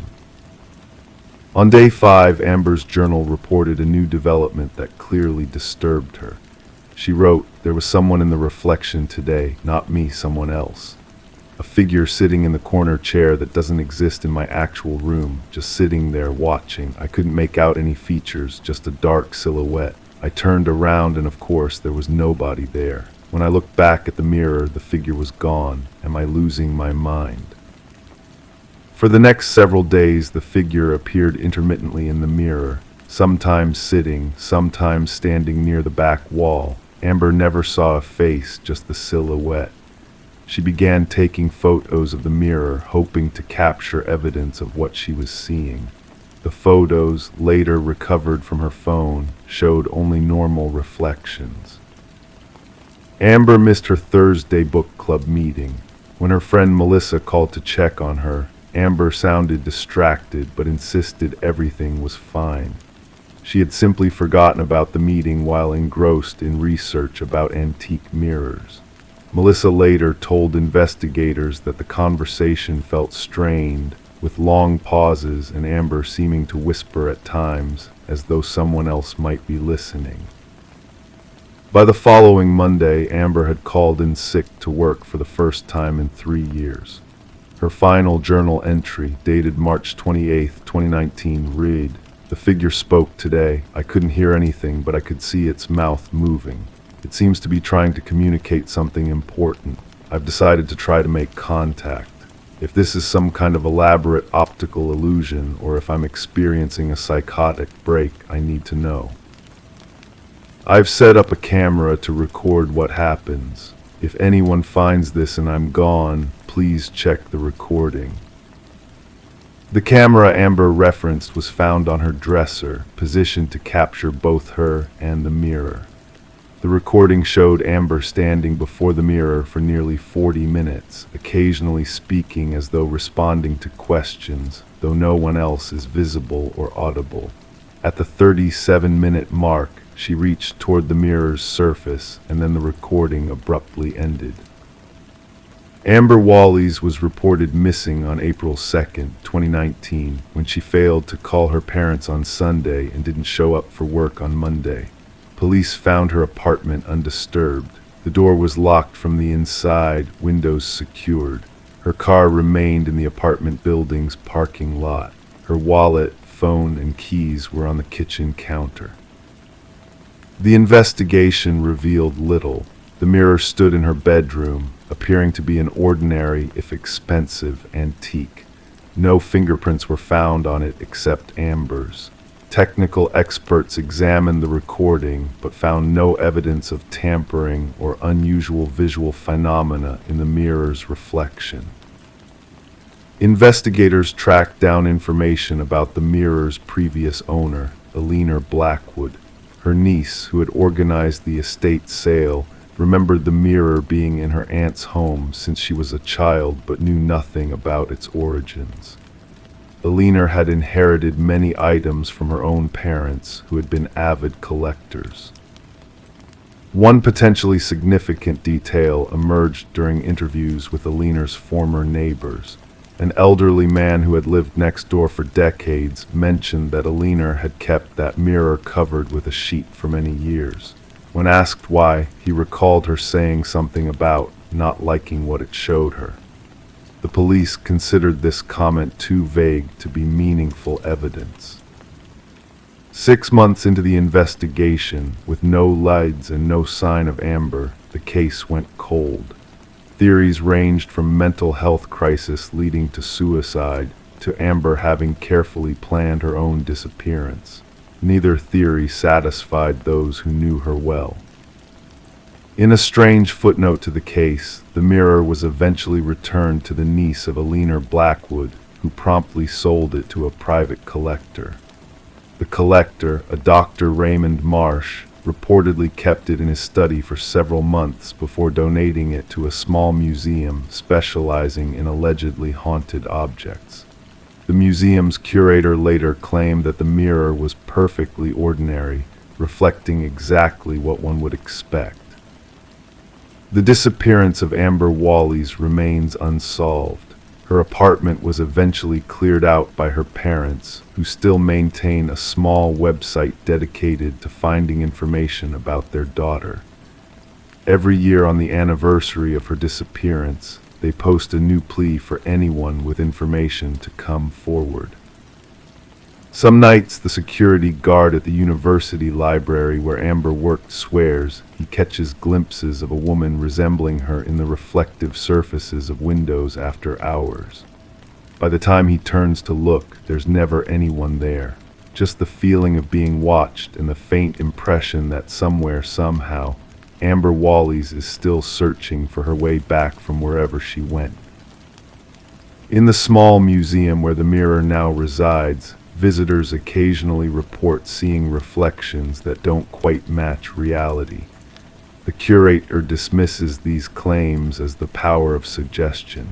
After all, who hasn't looked into an old mirror and just for a moment wondered if what looks back is truly just themselves?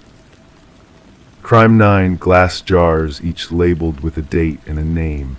Inside, strange contents, buttons, hairpins, bits of cloth.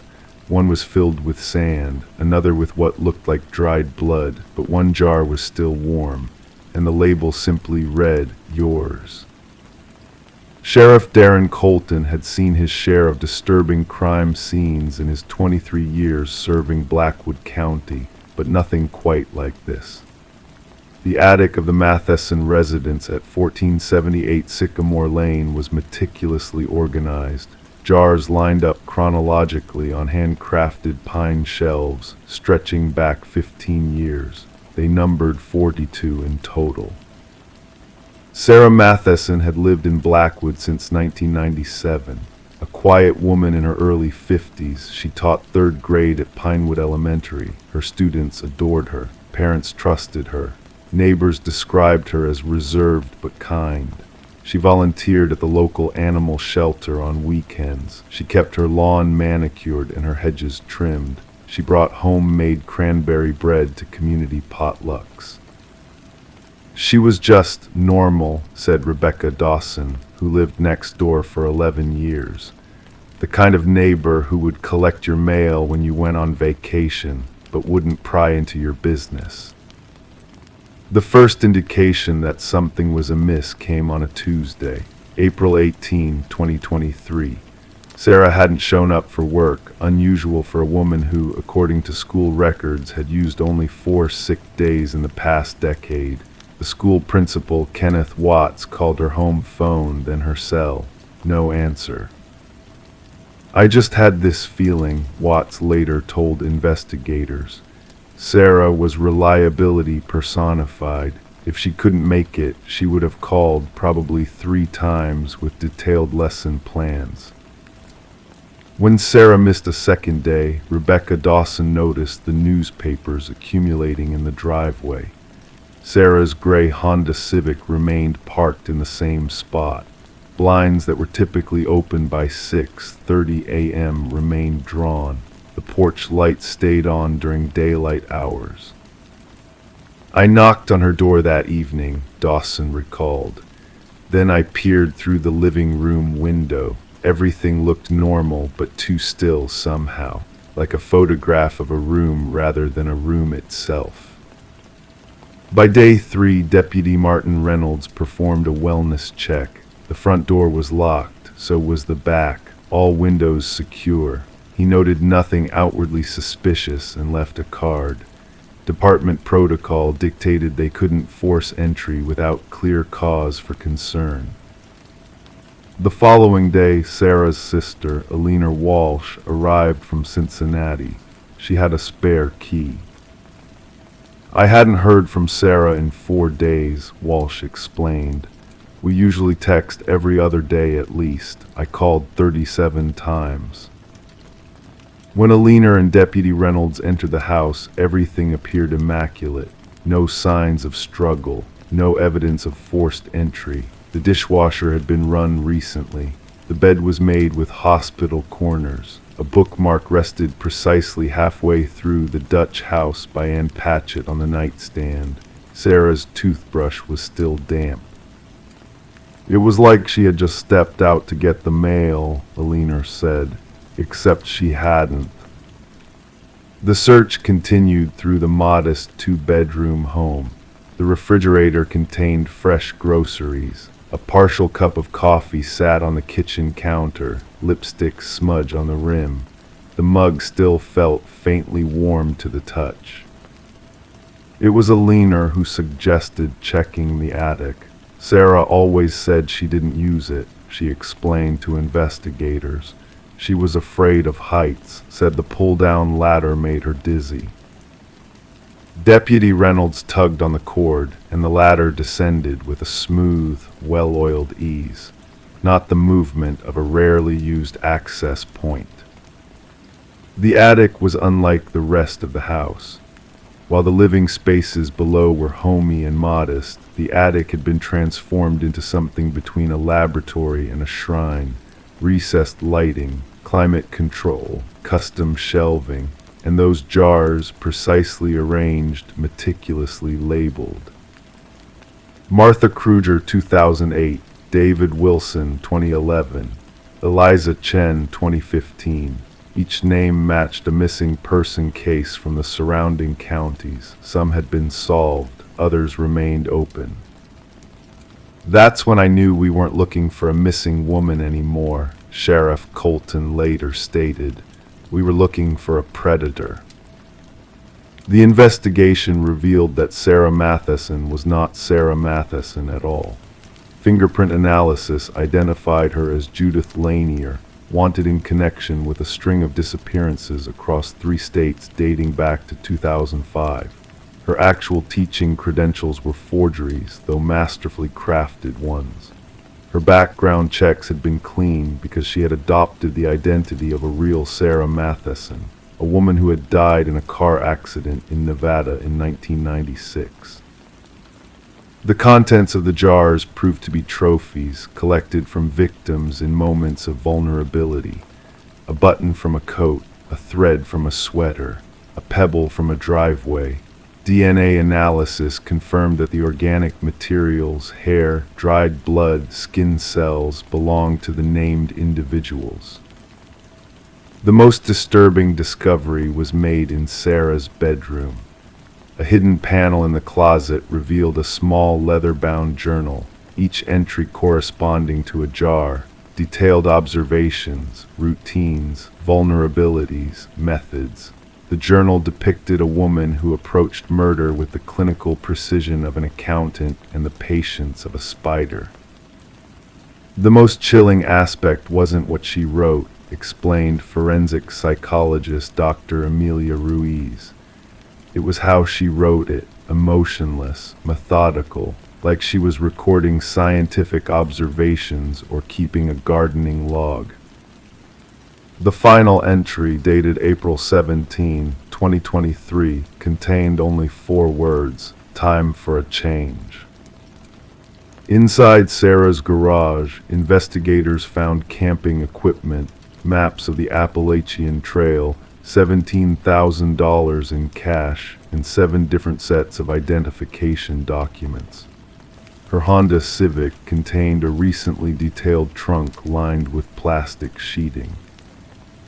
The warm jar labeled "Yours" was found to contain something unexpected: a small electronic device that generated heat, running on a battery programmed to last approximately 7 days. She wanted us to find it, Sheriff Colton concluded. She wanted us to know she was watching. Despite an extensive manhunt involving the FBI and law enforcement across 12 states, Judith Lanier, the woman who had been Sarah Matheson, remained at large. Security footage from a bus station in Charleston captured a woman matching her description boarding a bus to Atlanta on April 17, but the trail went cold after that. Eleanor Walsh subsequently sold the house on Sycamore Lane at a substantial loss. The new owners demolished it and built a modern ranch-style home in its place. They claimed to know nothing about the property's history, though locals noted they never used the attic. 3 months after Sarah's disappearance, Rebecca Dawson received an unmarked package containing a small glass jar.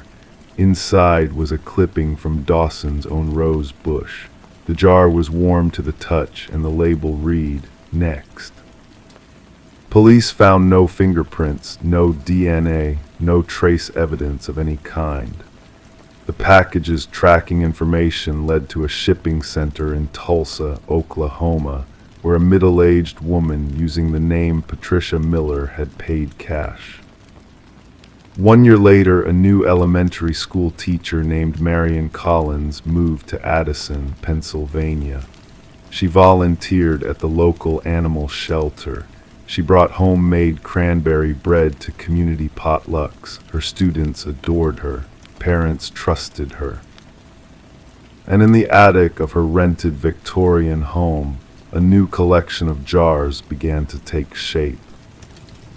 Somewhere in a small town or quiet suburb, Sarah Matheson, or whatever name she now used, was starting over, watching, waiting, collecting. Some say if you listen closely enough on quiet nights, you can hear glass jars being arranged, one by one, with gentle, methodical precision. And if you received a package containing a small glass jar, still warm to the touch, with a handwritten label reading, "Yours," well, by then, it would already be too late. Story 10, The Tale of Whispers in the Walls. The new inhabitants believed it to be just ordinary peeling wallpaper. Yet, as they delicately stripped away the layers, a hidden narrative began to unfold. Inked on the walls, repeatedly inscribed, was a name: Eleanor Winters. This singular name, occupying every corner of the room, etched in a hurried, uneven scrawl, beckoning attention to a story long forgotten. It wasn't the name of the previous proprietors. It didn't appear in any official documentation. However, upon delving into the depths of the online realm, a solitary search result emerged a chilling missing persons case from decades past. And the most unsettling revelation: the woman captured in the faded photograph bore an uncanny resemblance to the one who had handed over the keys to the house Michael and Sarah Klein's enigmatic cellar. Michael and Sarah Klein had never envisioned an immediate renovation of the Victorian-era dwelling. The allure of the old abode, obtained at a surprisingly modest price, and the previous owner, a reserved, refined lady with strands of silver cascading through her dark locks, had seemed keen to part ways, citing a cross-country relocation. Enchanted by the residence's character, its intricate woodwork and towering ceilings narrating tales of a bygone era, the couple found themselves drawn to its mysterious charm. It all commenced with a simple water stain in the master bedroom. Sarah's eyes caught sight of a yellowish blemish spreading across the floral wallpaper. When Michael's fingers pressed against it, the paper yielded, unveiling a hidden layer beneath. Intrigued, they cautiously began peeling back the damaged section. The initial layer exposed outdated paisley motifs from what seemed to be the 1970s. Beneath that, striped paper harking back to an earlier decade. Yet as they persisted, an unexpected revelation surfaced in the third layer down. Words, dark ink on faded beige paper. Not mere scribbles, but a name, Alina Winters, reiterated ceaselessly, the handwriting evolving into a frantic, erratic display across the wall. "Who is Alina Winters?" Sarah murmured, her fingertips tracing the frenzied script. The discovery left them unsettled. That evening, Michael sat at their kitchen island, laptop aglow, delving into property archives. The house had changed ownership numerous times over the years. No trace of Alina Winters surfaced in any records. The woman who had passed on the house to them was identified as Margaret Cavendish. Sarah joined him, clutching a mug of steaming coffee. Try searching solely the name. The internet exploration yielded scant findings until they stumbled upon a digitized newspaper clipping extracted from aged microfiche. Alina Winters, aged 27, reported missing during the winter season. The monochromatic image portrayed a young woman with dark locks and distinctive eyes mirroring those of Margaret Cavendish, the lady who had relinquished the home to them. "This article dates back 30 years, Michael whispered, his voice barely audible over the hum of the refrigerator. Margaret could be approximately the right age now, but Sarah swallowed hard. The missing woman never received closure. No body recovered, no suspects identified. Their intrigue morphed into an all-consuming fixation. Sarah reached out to the former homeowners, retracing steps through county archives. The renovation efforts came to a standstill as they devoted evenings to their impromptu inquiry. They unearthed that Margaret Cavendish had owned the house for a mere 7 months before passing it on to them, an unusual situation considering the extensive paperwork and inspections they had undergone. The retired detective assigned to the cold case had long since bid adieu to the force. Upon Michael's successful tracking down of the retired detective, the man instantly recollected the case. His voice crackled through the speakerphone as he recounted the investigation. Alina Winters was reported missing by her roommate. No signs of a struggle at her residence. Her abandoned car discovered near the highway. The case went cold swiftly, no witnesses, no signs of foul play, simply vanished. Michael hesitated before inquiring, "Did you ever interview a Margaret Cavendish?" A heavy silence hung over the line. "No, the name doesn't ring a bell. Why?" Upon elucidating their discovery and presenting him with side-by-side images of both women via email, the retired detective pledged to make inquiries. Within days, a current force detective reached out, seeking permission to scrutinize the wall. Their abode transformed into an active crime scene. Forensic teams meticulously documented and extracted sections of the wallpaper. Examination unveiled that the ink traced back approximately 3 decades. Handwriting specialists juxtaposed the wall inscriptions with samples of Aliner's script from old journals provided by her kin. The results remained inconclusive.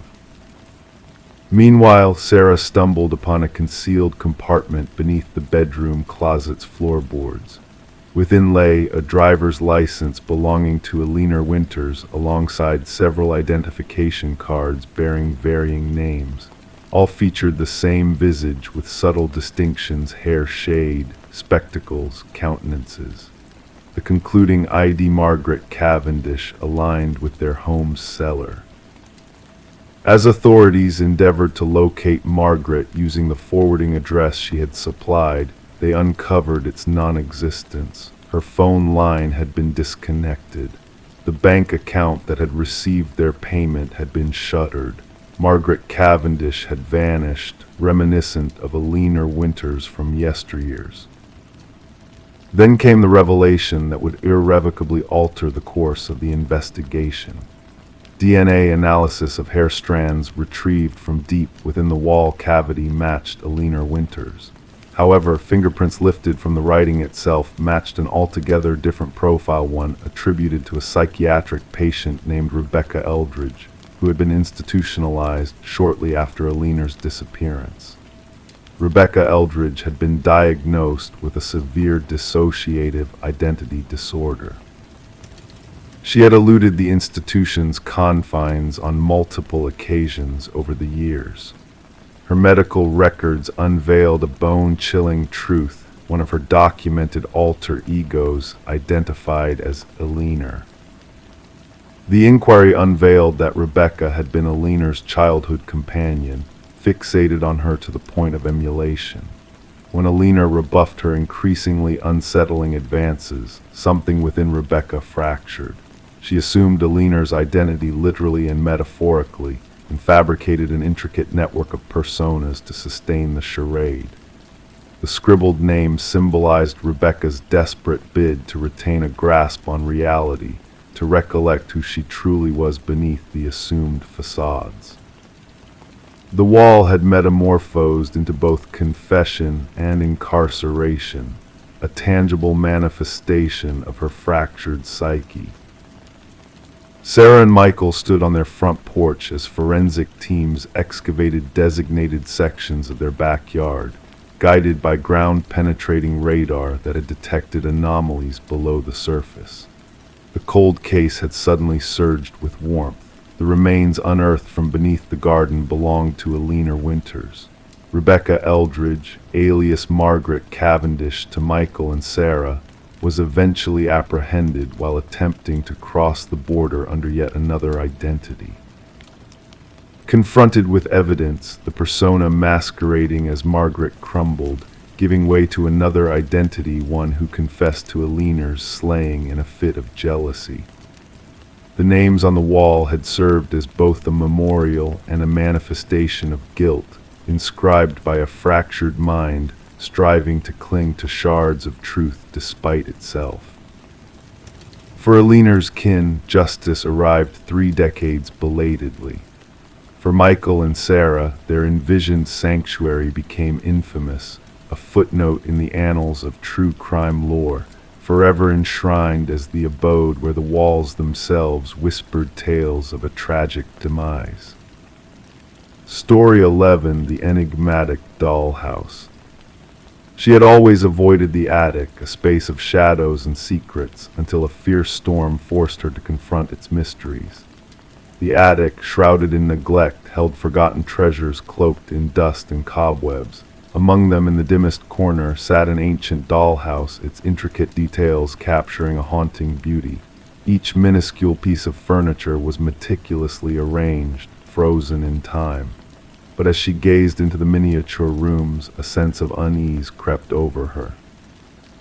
The figures within were not lifeless dolls, but tiny, intricately hand-carved replicas of her own family. Each member was placed with eerie precision, mirroring their positions in the rooms below.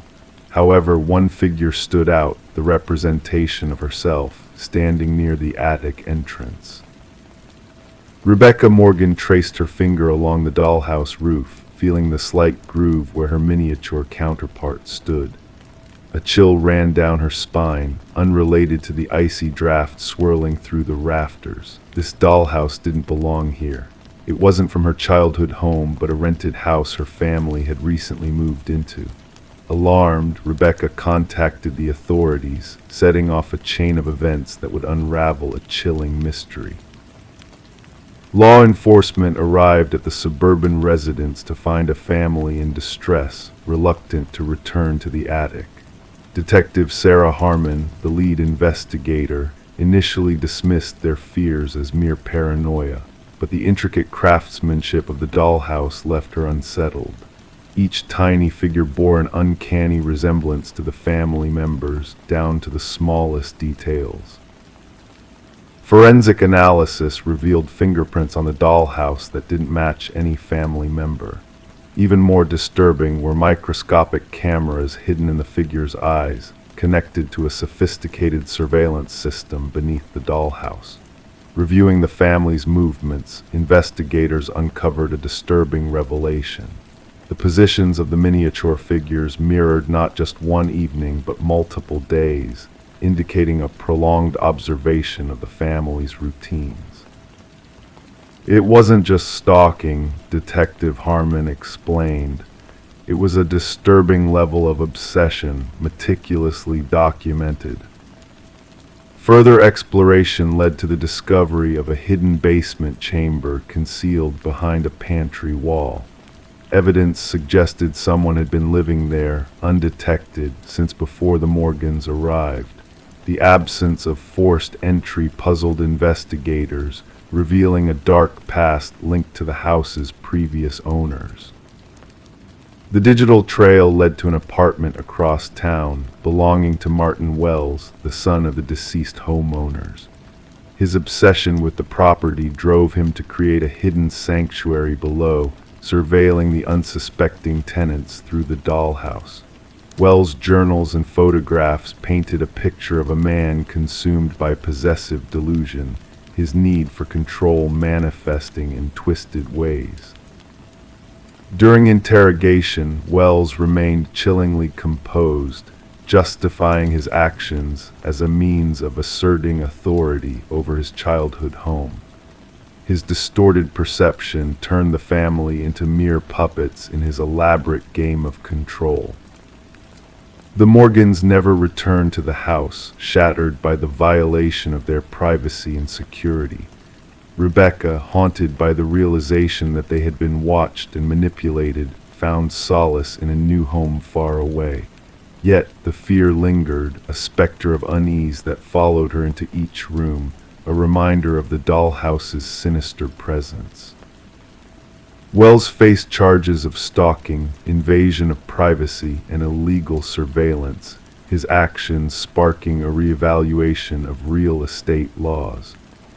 The judge, recognizing the profound trauma inflicted upon the Morgan family, condemned Wells for his heinous violation of their lives. As criminologists delved into the case, they shuddered at the thought of how long Wells might have operated unnoticed. His intricate web of surveillance stretched across multiple properties, a disturbing legacy of voyeurism and manipulation. Rebecca, scarred by the ordeal, removed all traces of miniatures from her new home, a silent vow to break free from the shadows of the past. Yet in quiet moments, she couldn't shake the feeling of being watched, a lingering dread that whispered of unseen eyes and hidden truths waiting to be unveiled in the darkness. Story 12: The Whispers of the Forgotten. She desired to refresh the nursery's look before the little one's arrival. The walls wore a faded blue hue, a color that had witnessed countless tales within its ancient layers. As she applied the first coat of white paint, a hidden secret emerged from beneath the faint outline of letters, gradually becoming clearer and more defined, a message etched beneath the surface. "Don't let it hear you," her breath hitched in her throat. Stepping back, her eyes caught sight of its tiny handprints imprinted in the fresh paint. positioned too high on the wall for any child to reach. This discovery within the nursery of the Morgan residence marked the inception of what investigators later dubbed the Whispering House case. The young couple had acquired the Victorian-style home just a few months prior for a remarkably low price. The real estate agent had only mentioned minor cosmetic issues, omitting any reference to the property's shadowy past. Detective Sarah Klein rang the doorbell, clutching her notebook.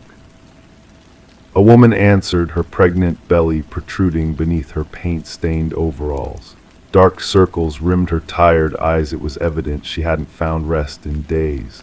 The detective observed the woman's trembling hands as she recounted finding the message and the mysterious handprints. The previous owners vanished suddenly, the woman explained.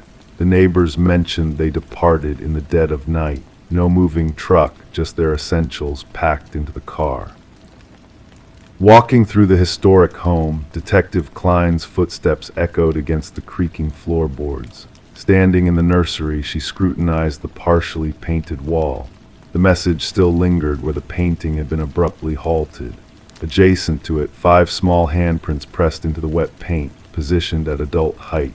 Back at the precinct, Detective Klein delved into records regarding the property.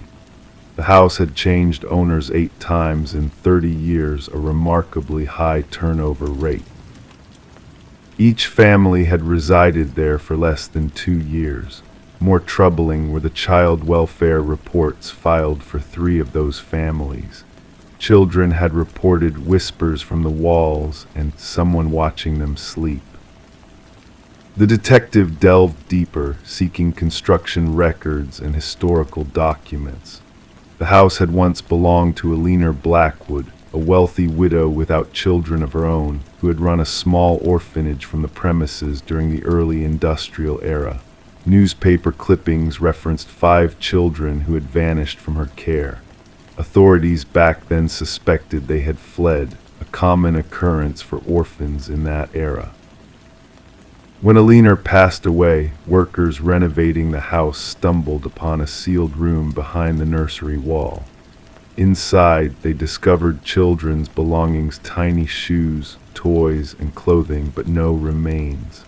The case turned cold and was stashed away in dusty archives. Detective Klein interviewed former residents, piecing together a chilling pattern.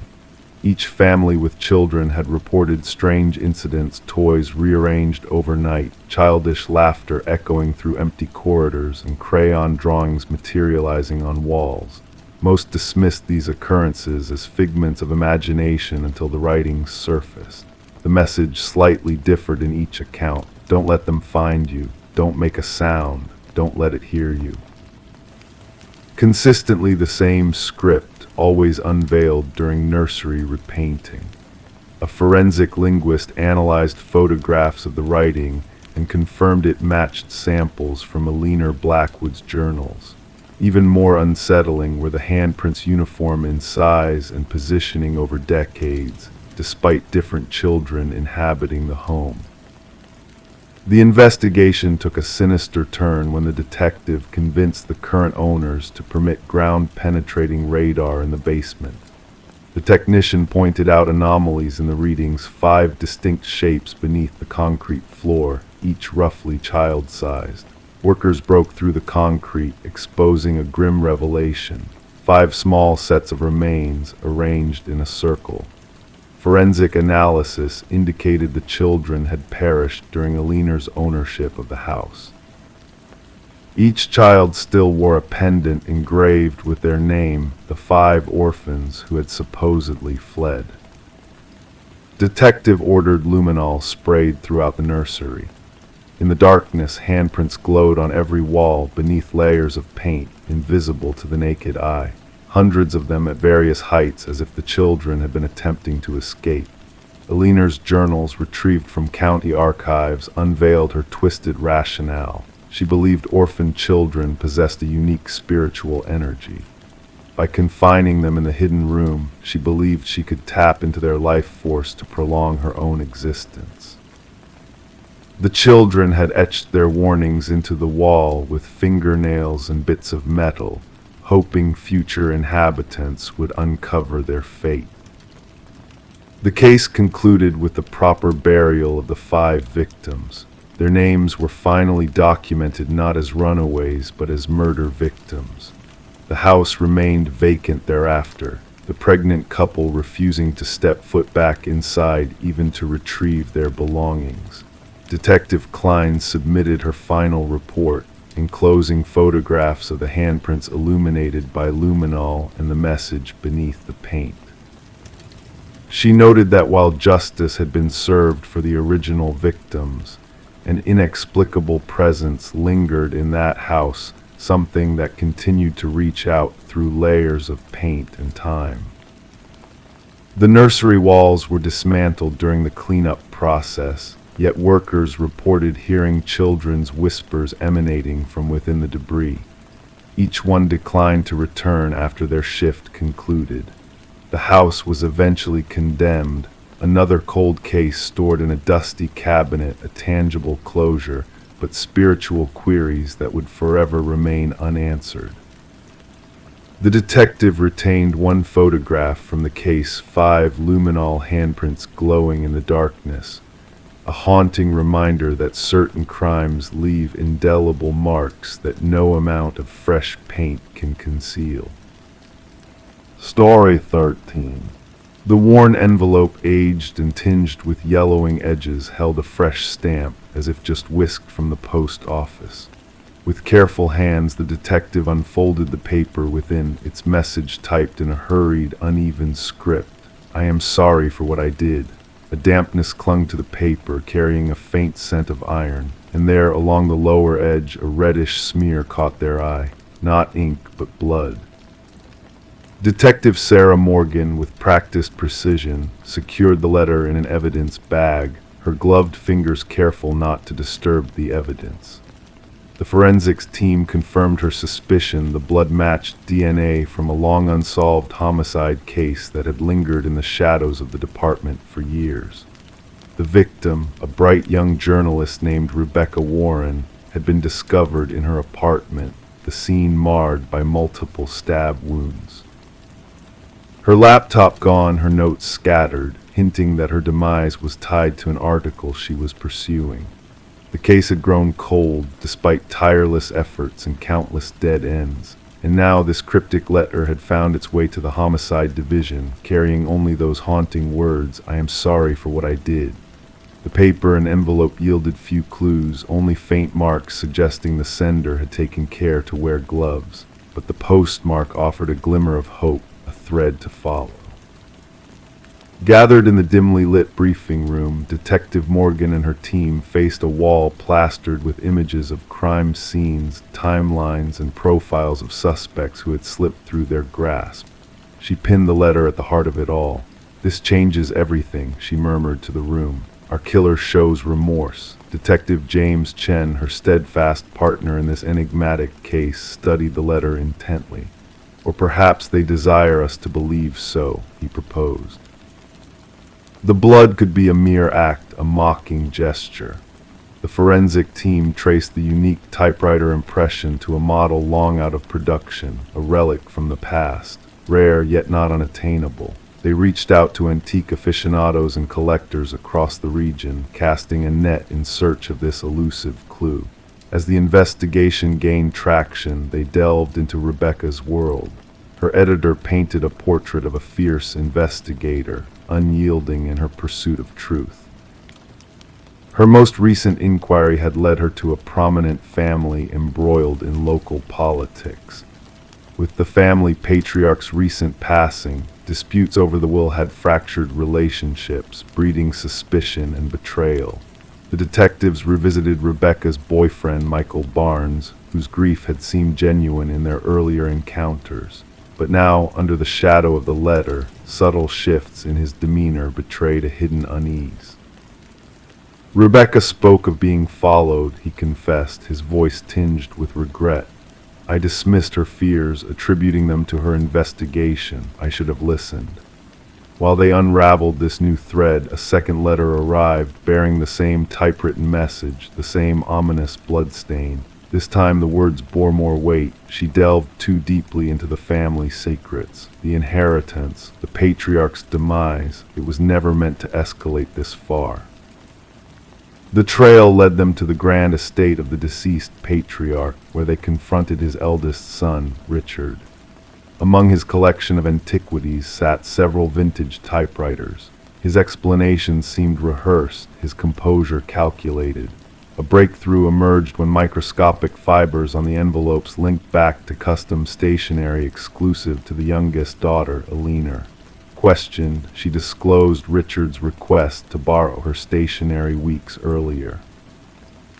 A search of Richard's abode unveiled a concealed chamber, housing relics of Rebecca's life clippings, surveillance photos, and a vintage typewriter mirroring the one used for the letters. The blood, upon analysis, bore Rebecca's DNA, yet the most unforeseen revelation lay in the connection between Richard and Michael. Financial records unveiled substantial transactions from Richard to Michael in the weeks leading to Rebecca's tragedy. Confronted, Michael crumbled. Rebecca uncovered Richard's plot to hasten his inheritance by poisoning his father, he confessed. I informed Richard of her discoveries, intending only to deter her. I never fathomed he would resort to murder. The puzzle neared completion when Eleanor disclosed a clandestine recording a conversation between Richard and Michael, plotting Rebecca's demise. Richard's voice chillingly clear, she must be silenced for good. In a bid to flee, Richard was apprehended. Prosecutors built their case upon the letters, the typewriter, the financial exchanges, and Eleanor's damning evidence. Michael, in exchange for his testimony, accepted a plea deal. Throughout the trial, Richard maintained his innocence, accusing Michael of framing him, but the weight of evidence proved insurmountable. After a brief deliberation, the jury rendered a guilty verdict. As Richard faced the consequences, Detective Morgan approached Rebecca's grieving parents in the courtroom. Though no words could heal their loss, the verdict offered a semblance of closure. The blood-stained letters, relics of a dark chapter, lingered in evidence, a testament to the truth that even the most meticulous crimes leave trails, and that remorse, whether genuine or feigned, can be the undoing of those who believe they have evaded justice. The tale of Rebecca Warren became a cornerstone in detective lore, a lesson that sometimes, in the quiet shadows of a mystery, a simple typewriter and the haunting echo of guilt can reveal the most profound truths. Story 14, the gentle current flowed lazily that quiet morning, the water reflecting the sky like a shimmering mirror. The fisherman's boat drifted aimlessly, and he almost missed the sight of a lone suitcase bobbing near the shore. At first it seemed like a forgotten item, perhaps discarded by careless hands, but as he approached, a foul odor wafted towards him, thick and heavy. The suitcase was bound in chains, its metal edges rusted from days spent exposed to the elements. When the authorities pried it open, they were met with a gruesome sight, not clothes, but strands of hair, fingers curled in a frozen grip. And at the very bottom, a chilling note whispered, "This isn't the first." Detective Sarah Mercer arrived at the scene, her steps measured as she took in the eerie tableau before her. The victim, a woman in her mid-30s, lay still on the shore, her dark hair clinging to her pale, waterlogged skin. The medical examiner worked diligently, capturing every detail before the body was tenderly lifted away. What struck Mercer was not just the brutality of the crime, but the strange care taken in presenting the victim manicured nails, freshly styled hair, clad in expensive attire. "She was not killed here," Mercer murmured, watching the water lap against the muddy bank. She was meticulously prepared, almost like a macabre showcase. The victim was identified as Catherine Walsh, a successful real estate agent known for her impeccable taste in selling high-end properties. Divorced and childless, she led a solitary life in an affluent neighborhood. Colleagues spoke of her ambition, her precision, her guarded privacy. Her disappearance was reported by her assistant when she failed to show up for a crucial showing to potential wealthy clients. She would never miss that appointment, the assistant insisted, her voice trembling. That sale was everything to her. As investigators combed through Walsh's immaculate home, they found everything impeccably arranged, a place for everything and everything in its place. But a slight anomaly caught their eye, a drawer left slightly ajar in her home office. Inside, a leather-bound journal lay hidden, its final entry haunting. He's watching again. Same car, different plates. Further digging into Walsh's digital footprint revealed a series of unsettling emails from unknown senders, all bearing the ominous phrase, "I see your perfection." Each message sent at precisely the same time on different days. Her online searches hinted at a growing sense of unease, a quest for security and protection. Mercer pieced together the puzzle, the meticulous staging of the body, the cryptic messages. "Our killer is methodical," she confided to her partner. This was not a crime of passion, but a carefully orchestrated ritual. A breakthrough came unexpectedly from a local pawnshop owner who recognized Walsh's distinctive emerald necklace among his wares. The culprit turned out to be Michael Linden, a nondescript maintenance worker with a penchant for invisibility. Surveillance footage revealed his repeated visits to Walsh's building, sometimes with his maintenance cart, sometimes without, always during her absences. When Linden's apartment was searched, a chilling discovery awaited: the walls adorned with photos of Walsh and other women, all eerily similar in appearance. Some faces were crossed out in red ink. Walsh was just one of his victims. A hidden compartment in his closet unveiled a shrine to his prey, personal items meticulously collected, each with a story to tell. In the interrogation room, Linden's demeanor remained eerily calm. They were flawed, he finally confessed, his voice devoid of emotion. They pretended at perfection, but I saw their imperfections. Catherine's desk drawer was always messy. She missed a spot when she applied her lipstick. Her perfection was a facade. The search for the other victims mentioned in his note led investigators to remote locations where 2 more suitcases were recovered, each holding a tragic tale of perfection turned obsession. As Linden faced trial, his stoic facade crumbled under the weight of his crimes.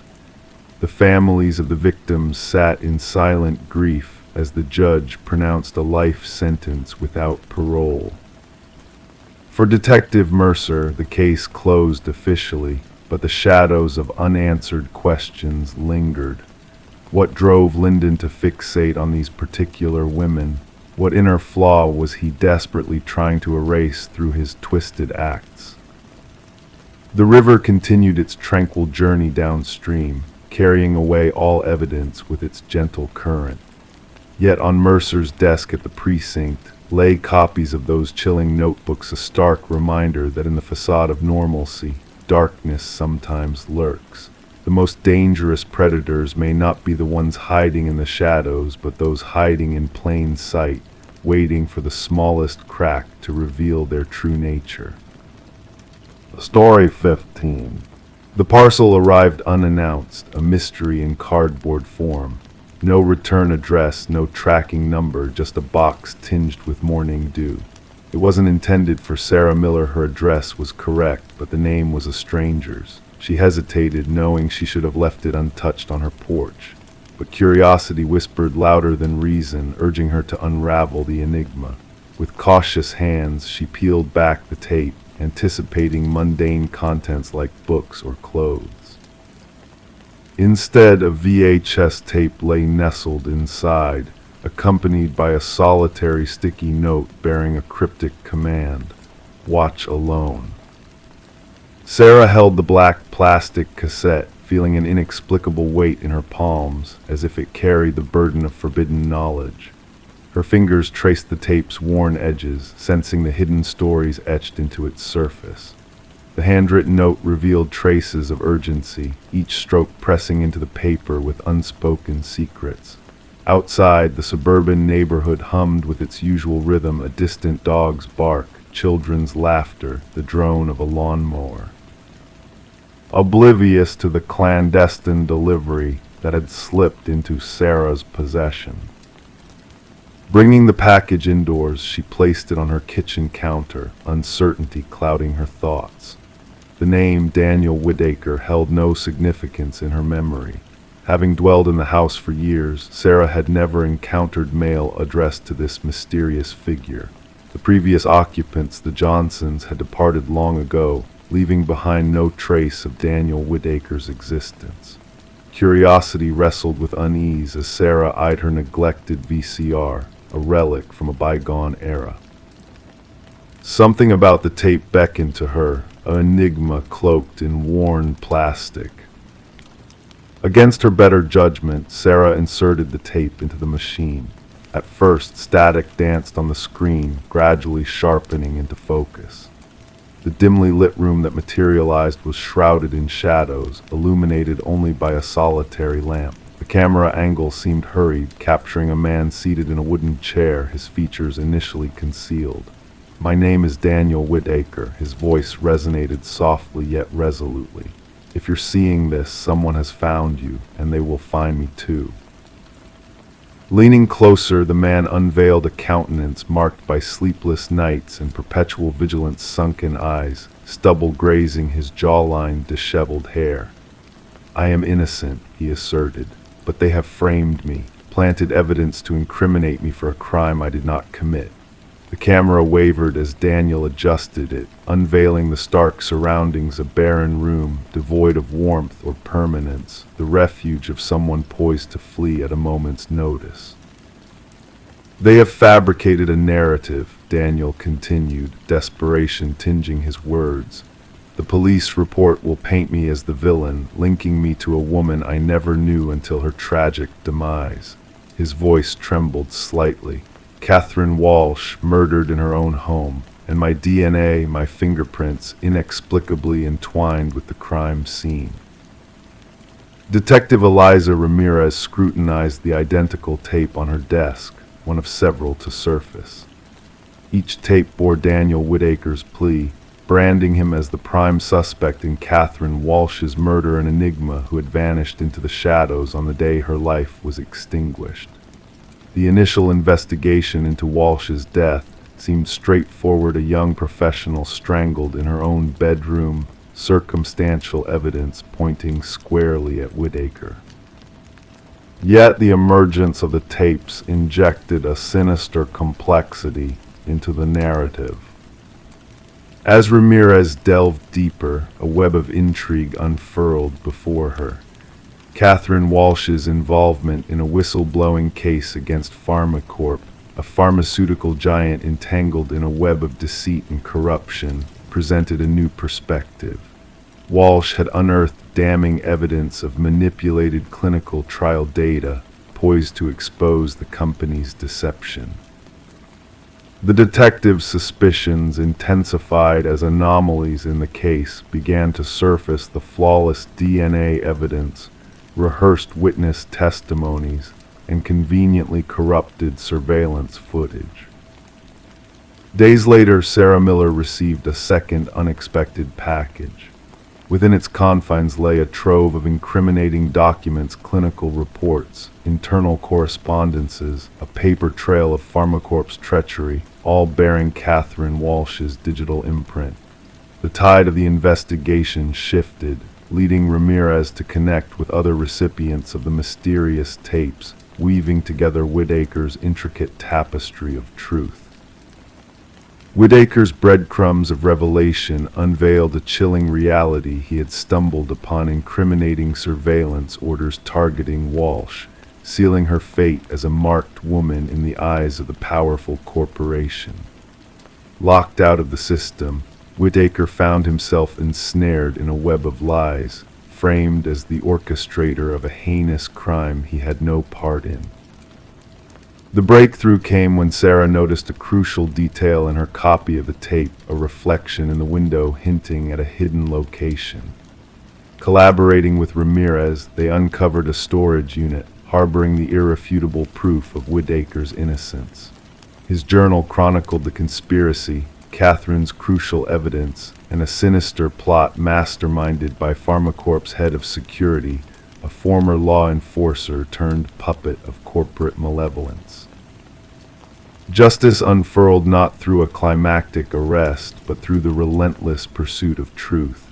3 executives faced indictment, the head of security turned informant, and the tainted drug met its demise.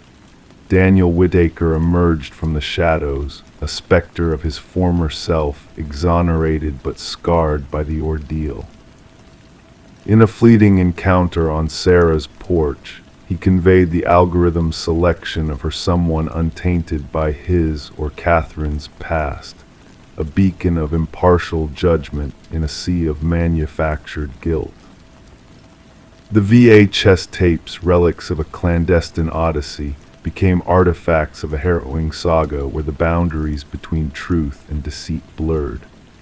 A reminder that sometimes justice arrives in enigmatic parcels, bearing unfamiliar names, awaiting the curious souls willing to unveil their secrets in the gloaming hours of the night. Story 16. In the quiet suburban neighborhood where Sarah Miller resided, a mysterious key arrived in the mail one day. It was wrapped in a plain envelope, devoid of any return address. The key itself was made of brass, its surface worn with the passage of time. Sarah didn't recognize it, yet there was a strange familiarity that clung to it.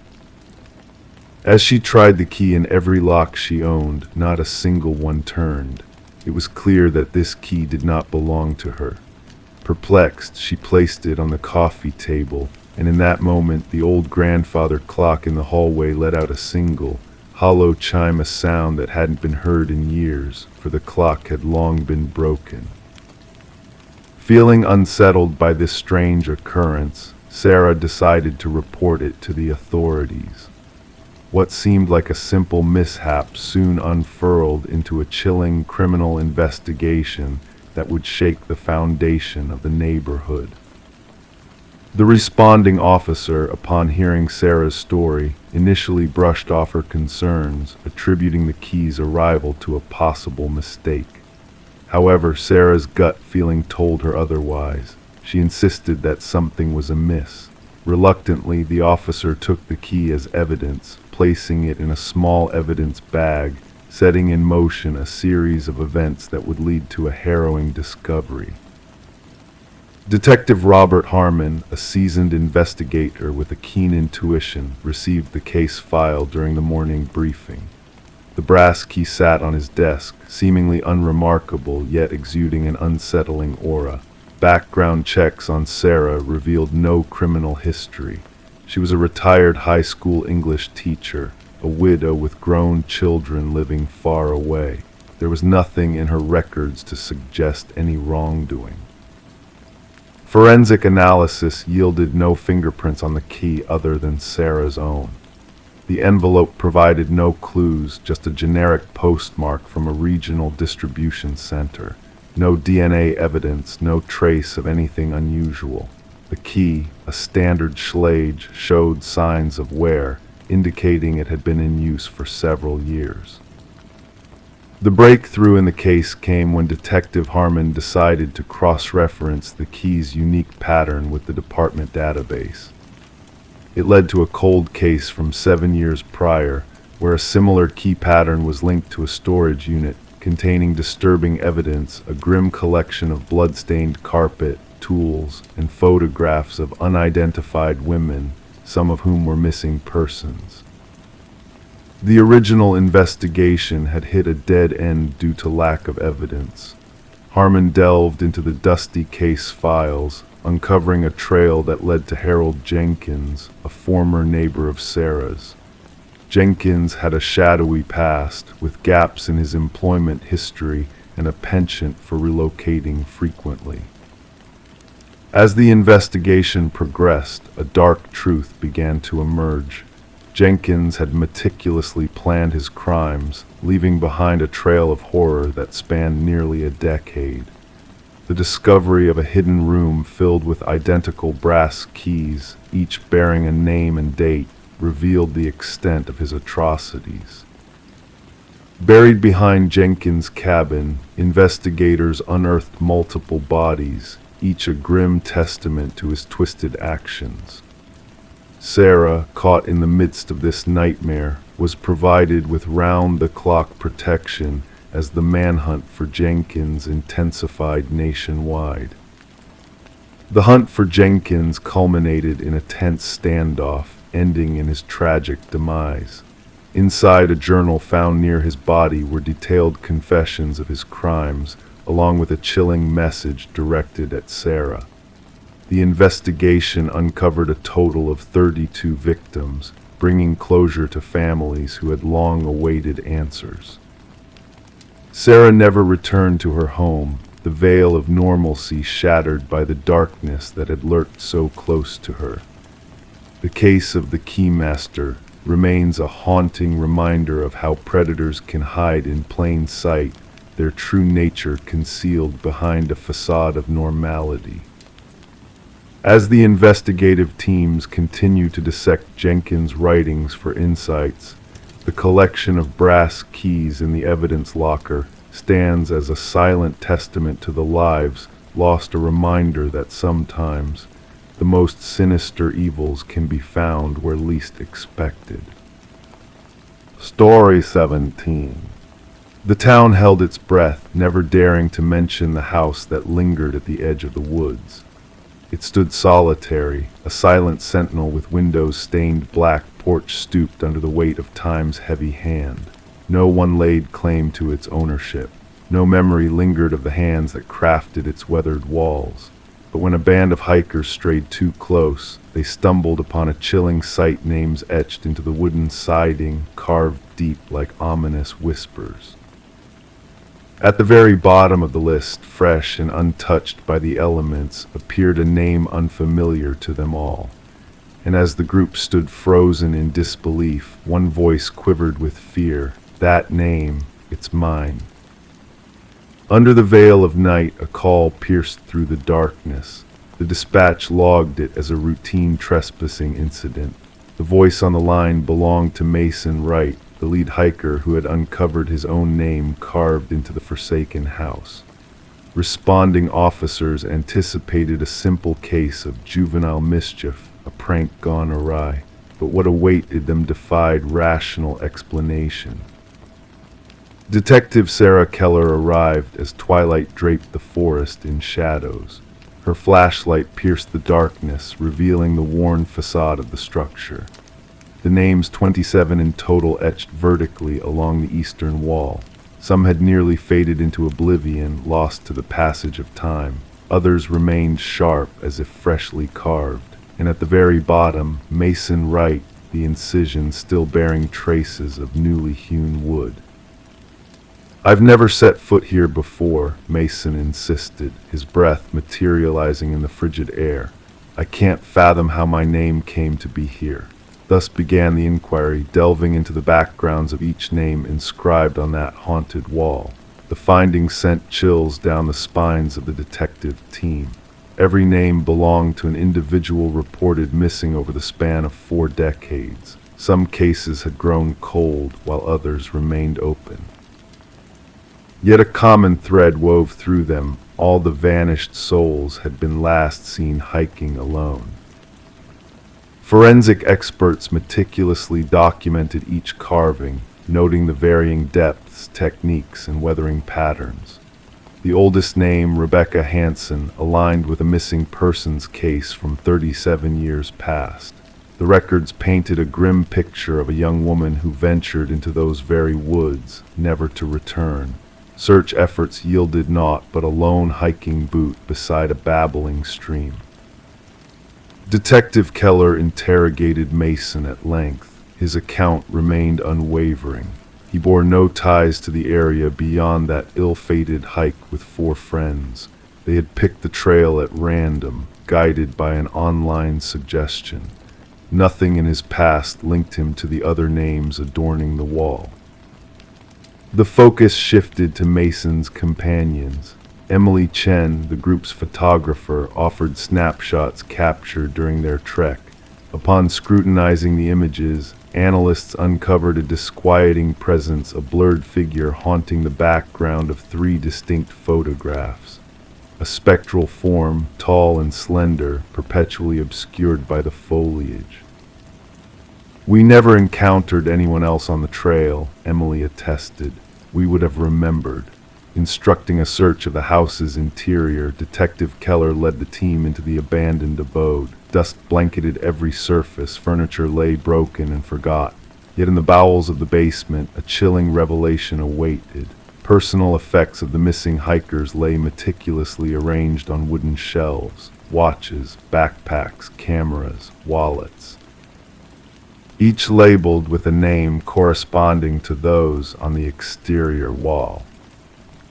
As technicians cataloged the evidence, a grim truth emerged beneath the harsh glow of ultraviolet light. Traces of blood staining the concrete floor, remnants of attempts to erase the past.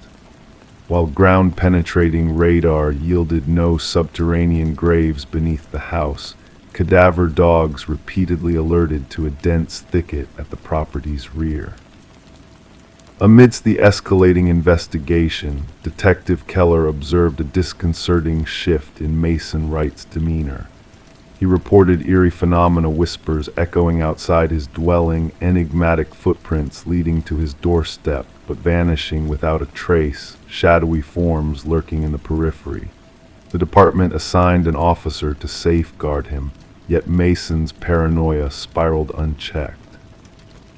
A breakthrough emerged with the unearthing of buried land records in county archives. The house had belonged to a reclusive huntsman named Victor Blackwood. Neighbors spoke of fleeting encounters with a towering, gaunt recluse who shunned society. Blackwood vanished inexplicably 15 years prior, his disappearance left uninvestigated. Armed with a warrant, Detective Keller led a deep delve into the surrounding forest. The search party stumbled upon crude hunting blinds strategically positioned along frequented trails. Within one blind, a journal lay, chronicling meticulous observations, hiker descriptions, routes, gear, and behaviors. The script bore a chilling resemblance to Victor Blackwood's sparse writings. Entries evolved from hunting techniques for wildlife to a macabre fixation on human quarry, elaborate accounts of selecting and stalking each victim etched across the final pages. A manhunt unfurled for Blackwood, spanning multiple jurisdictions. Helicopters equipped with thermal imaging scanned the expanse, tactical units scouring every crevice and cavern. Yet the elusive figure remained beyond reach. Mason Wright ceased responding to calls. Officers dispatched to his residence found it deserted, his rooms devoid of life. Upon his bedroom wall, a fresh incision spelled out a single phrase: "The hunter becomes the hunted." Weeks passed with no trace of Mason. Then, within Blackwood's dwelling during a secondary sweep, forensic technicians unearthed a harrowing secret. Concealed behind a false panel in the basement lay a workshop stocked with woodworking tools, jars of preservatives, and a freshly carved wooden piece bearing a new name awaiting its place on the exterior wall. The name belonged to the lead forensic analyst who had probed the house during the initial investigation. The analyst had called in sick that morning, unreachable by phone. Authorities erected a vigilant perimeter around the house. Cameras surveilled every approach, motion sensors poised for any intrusion. The trap was set. 3 nights elapsed before sensors blared a warning. Surveillance footage captured a figure emerging from the forest, towering and gaunt, moving with an unnatural fluidity. As tactical teams closed in, the cameras faltered, then regained focus. The figure had vanished into thin air. To this day, the house remains under constant watch. Mason Wright and the forensic analyst slipped beyond the grasp of law enforcement. The pursuit endures, resources diverted as similar vanishings plague wooded realms afar. The names carved on that wall have become a whispered legend among investigators. Some officers dare not speak them aloud, while others shun the case entirely. Local hikers skirt the house's vicinity, fearful that mere mention may seal their fate among those silent, spectral names. Story 18. The ancient box lay hidden beneath layers of clutter in the attic, a forgotten relic left behind by the house's previous inhabitants. Among its contents were faded Polaroids, capturing moments of joy and celebration, birthdays, family gatherings, mundane yet cherished memories. But as she reached the final photograph, the atmosphere shifted. In that eerie image taken in her own living room, the familiar furniture and decor stood unchanged, yet the family captured within was not hers. And there, lurking in the shadows, a figure stood in the hallway, a silent observer, a ghostly presence. Rebecca felt a shiver crawl up her spine as she gazed at the unsettling scene frozen in time. Her hands trembled slightly, causing the edges of the photograph to quiver in response. Descending the creaking wooden stairs, she carried the photograph down to the kitchen, where the harsh fluorescent light illuminated the uncanny resemblance between the setting in the picture and her own home. The archway, the molding, the bay window all mirrored perfectly. This was unmistakably her house, yet inhabited by strangers from the past. Enter Detective Morgan, a seasoned investigator clad in a worn leather jacket, his gaze sharp and penetrating. With a meticulous air, he examined the photograph, turning it over to reveal a blank back. "What do you know about the previous owners, the Nelsons?" he inquired in a low, gravelly voice. Rebecca confessed her lack of knowledge, explaining that the Nelsons had relocated out of state before she moved in. Taking possession of the photograph, Morgan hinted at the possibility of identifying the enigmatic family captured within. The investigation unfolded quietly, unraveling a web of disappearances and unanswered questions. The house had changed hands over the years, each family vanishing without a trace after precisely 1 year of residence. The Sutherlands, the missing family in the photograph, had left behind no clues to their sudden departure. Forensic analysis dated the Polaroid to 15 years prior, revealing peculiar details that hinted at a staged composition. Enhanced imaging unveiled the shadowy figure in the hallway, tall, male, cloaked in darkness, a silent sentinel watching from the periphery. As the pieces of the puzzle fell into place, a chilling pattern emerged. Families came and went, leaving behind a haunting legacy of unexplained absences. The house itself held dark secrets, rooted in its construction by a mysterious architect named Samuel Whitfield.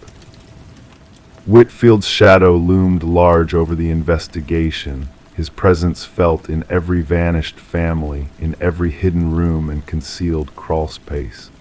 When the basement was breached, the truth emerged in a wave of decay and despair.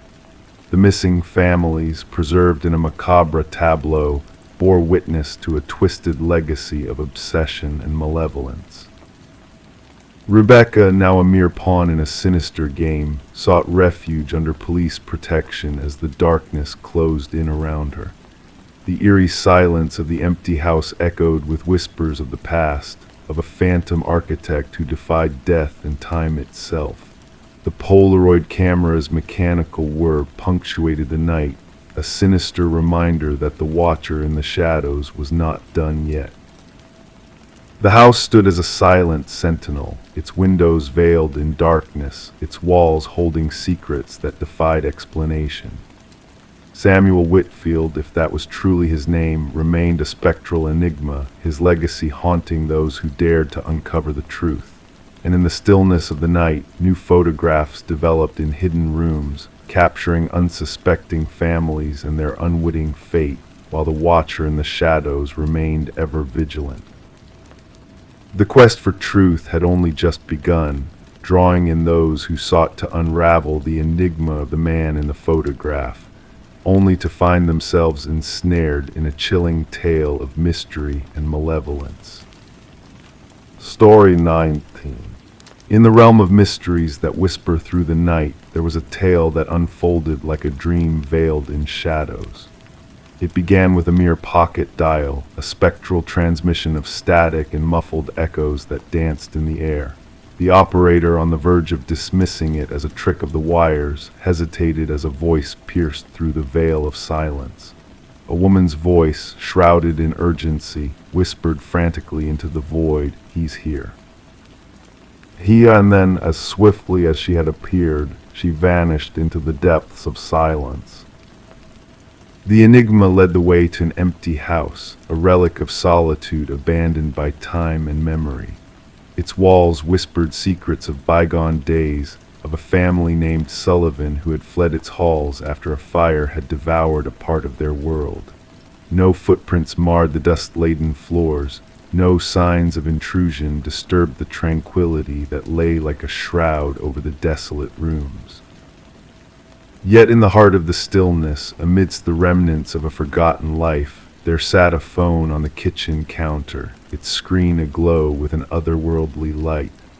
The call had been made mere moments ago, a phantom echo of a voice that refused to be forgotten. Detective Morgan Reed, a seeker of truths woven in shadows, played back the haunting recording for the 5th time, each whisper etching itself into her mind like a ghostly caress. The voice, laden with desperation and fear, echoed through the empty halls, a melody of the unseen that sent shivers down her spine. The house, once a sanctuary for the Sullivans, now stood as a mausoleum of unanswered questions, its secrets buried deep within its silent walls. As the investigation unfurled its tendrils into the past, Detective Reed delved into the history of the Sullivan family, tracing the echoes of their lives through the annals of time. The number that had sparked the enigma led back to Catherine Sullivan, the daughter who had met her fate in a tragic car accident 3 years past. A specter from the beyond, her voice echoed from the void, a testament to the mysteries that lingered in the spaces between life and death. The evidence, a phone from a world long forgotten, held the key to a puzzle that defied logic and reason. The forensic team sifted through the remnants of the past, seeking answers in the whispers of the night. Fingerprints eluded their grasp, footprints vanished into the mists of time, leaving behind only the echo of a voice that refused to be silenced. The heart of the investigation lay in those 11 seconds of static and breath, a spectral symphony that echoed across the divide between the living and the dead. Voice analysis wove a tapestry of truth, confirming the impossible with a certainty that sent shivers through the hearts of those who dared to listen. The timestamp, a harbinger of fate, revealed a chilling truth. The call had occurred at the precise moment of Catherine's passing, a convergence of worlds bound by a thread of destiny. As the investigation unfurled its shadows, Detective Reed and her partner, Detective Walsh, ventured into the labyrinth of the past, seeking answers in the whispers of the forgotten. Interviews with those who had known Catherine painted a portrait of a life cut short, of love turned to ashes, of a darkness that lurked beneath the facade of normalcy. The turning point came in the form of a journal, a testament to a life lived in fear and shadows. Catherine's words, etched in ink, spoke of a love twisted into a nightmare, of a soul trapped in a web of deceit. The final entry, a plea from beyond the grave, whispered of a darkness that lurked in the heart of the one she had once trusted. Confronted with the echoes of the past, Mark Jennings, the specter of Catherine's life, found himself ensnared in a web of his own making. The journal, a mirror to his sins, reflected a truth he had long sought to bury, a truth that now stood before him, a specter of justice that refused to be denied. As the shadows of the past unfurled their tendrils, the truth emerged from the depths of silence. The buried phone, a relic of a life cut short, bore witness to a tragedy that had long been veiled in shadows.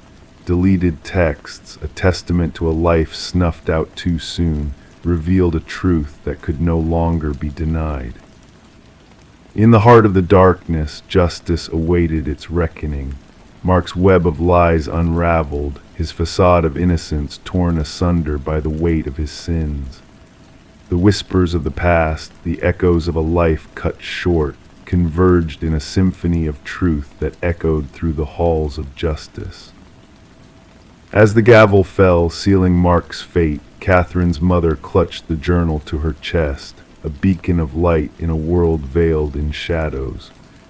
Justice, a specter of the past, had finally found its mark, not through supernatural means, but through the voice that had refused to be silenced. And so the phone from the abandoned house, a relic of a life cut short, now lay dormant in the evidence locker, a reminder of the mysteries that linger in the spaces between light and darkness. The whispers of the past, the echoes of a life lost, now spoke in hushed tones of a truth that could no longer be denied.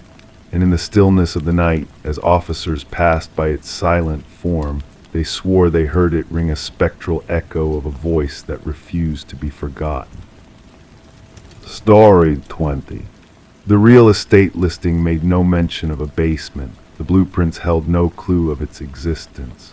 Yet when the family unraveled the worn carpet, they stumbled upon a concealed door. A hefty, rust-covered handle beckoned. It took all three of them to wrench it ajar. Stale air billowed out, heavy with the essence of moist soil. Steps descended into the shadows. Storage was anticipated, but what greeted them was a solitary chair under a swaying light bulb.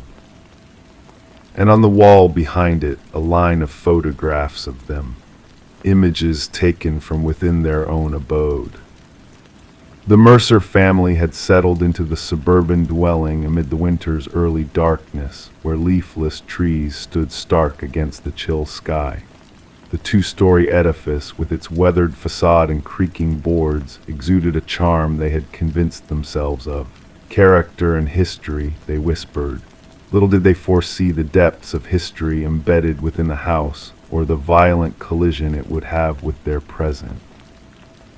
Detective Sarah Connors arrived at the property with her partner, the crime scene sealed off with fluttering yellow tape by the forensic team. Mrs. Mercer's tremulous voice had relayed the discovery beneath their living room floor. "We must document everything before anyone else ventures down there," Connors directed, slipping on latex gloves with precision honed by practice. Camera flashes punctuated the stairwell as the forensics captured the scene. The wooden steps groaned underfoot. The basement, a cramped space akin to a modest bedroom, featured concrete walls coated in flat gray. A solitary chair anchored to the floor at the center. Above it, the stark bulb cast harsh shadows that pirouetted with an unseen breeze. The focal point, however, was the row of photographs, 37 snapshots, meticulously arranged by date. "These go back nearly 4 weeks," observed Connor's partner, scrutinizing the timestamps on the prints. "Look at this one, Mrs. Mercer dozing on the sofa, Mr. Mercer at the dining table, the kids in their rooms." The absence of forced entry, shattered windows, or tampered locks confounded the investigation. The security system had never alerted. Nothing was stolen. Privacy was the sole casualty, along with the family's shattered sense of security. The basement bore multiple fingerprints, most belonging to previous occupants of the house.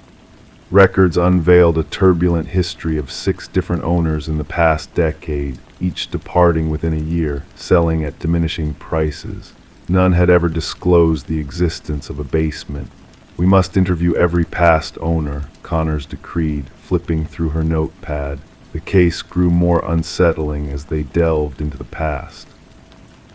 Discrepancies riddled the property, records, blueprints altered between sales, permits rescinded, inspection reports redacted.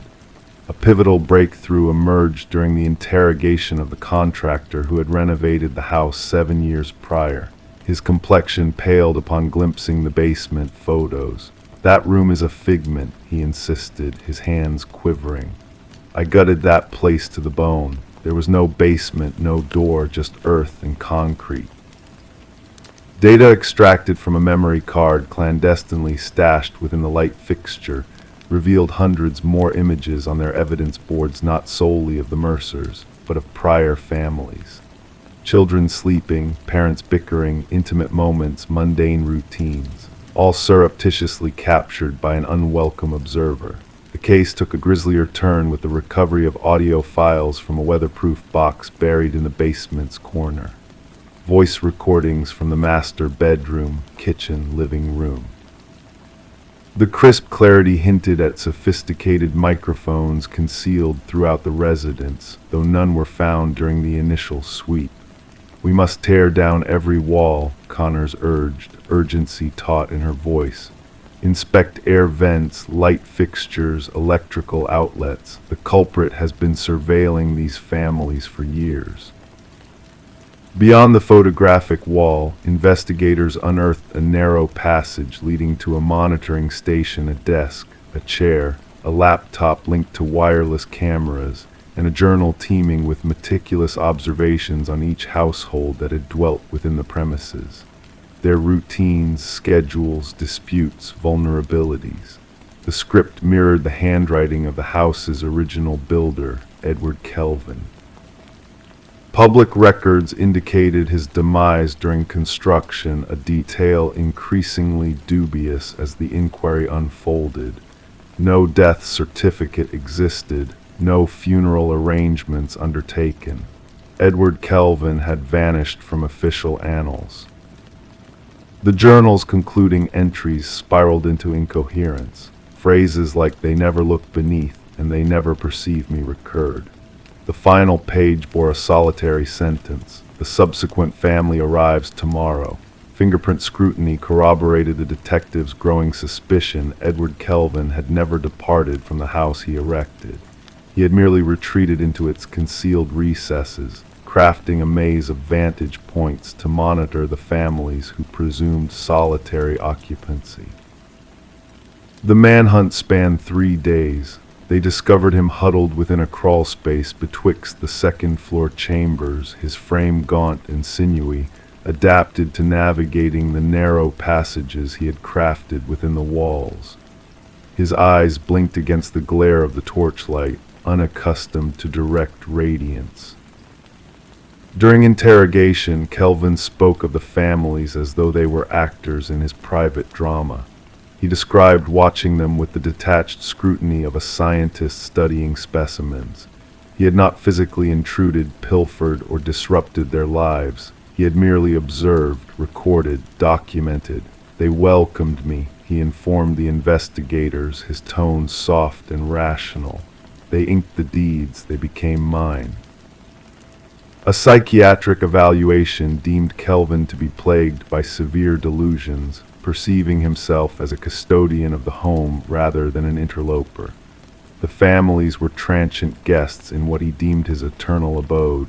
The Mercers refrained from revisiting the property. Like their predecessors, they fled, taking only essentials in suitcases. The house stood vacant as the legal process unfolded. The trial unveiled the extent of Kelvin's surveillance network, hidden chambers accessible solely through crawl spaces, observation points woven into the framework, meticulously devised ere the first brick was laid.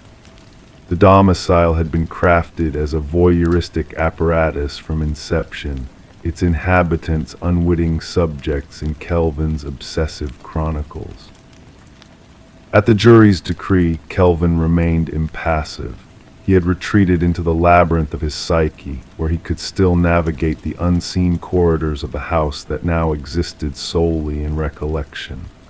The property was eventually razed, the earth beneath it excavated and replaced.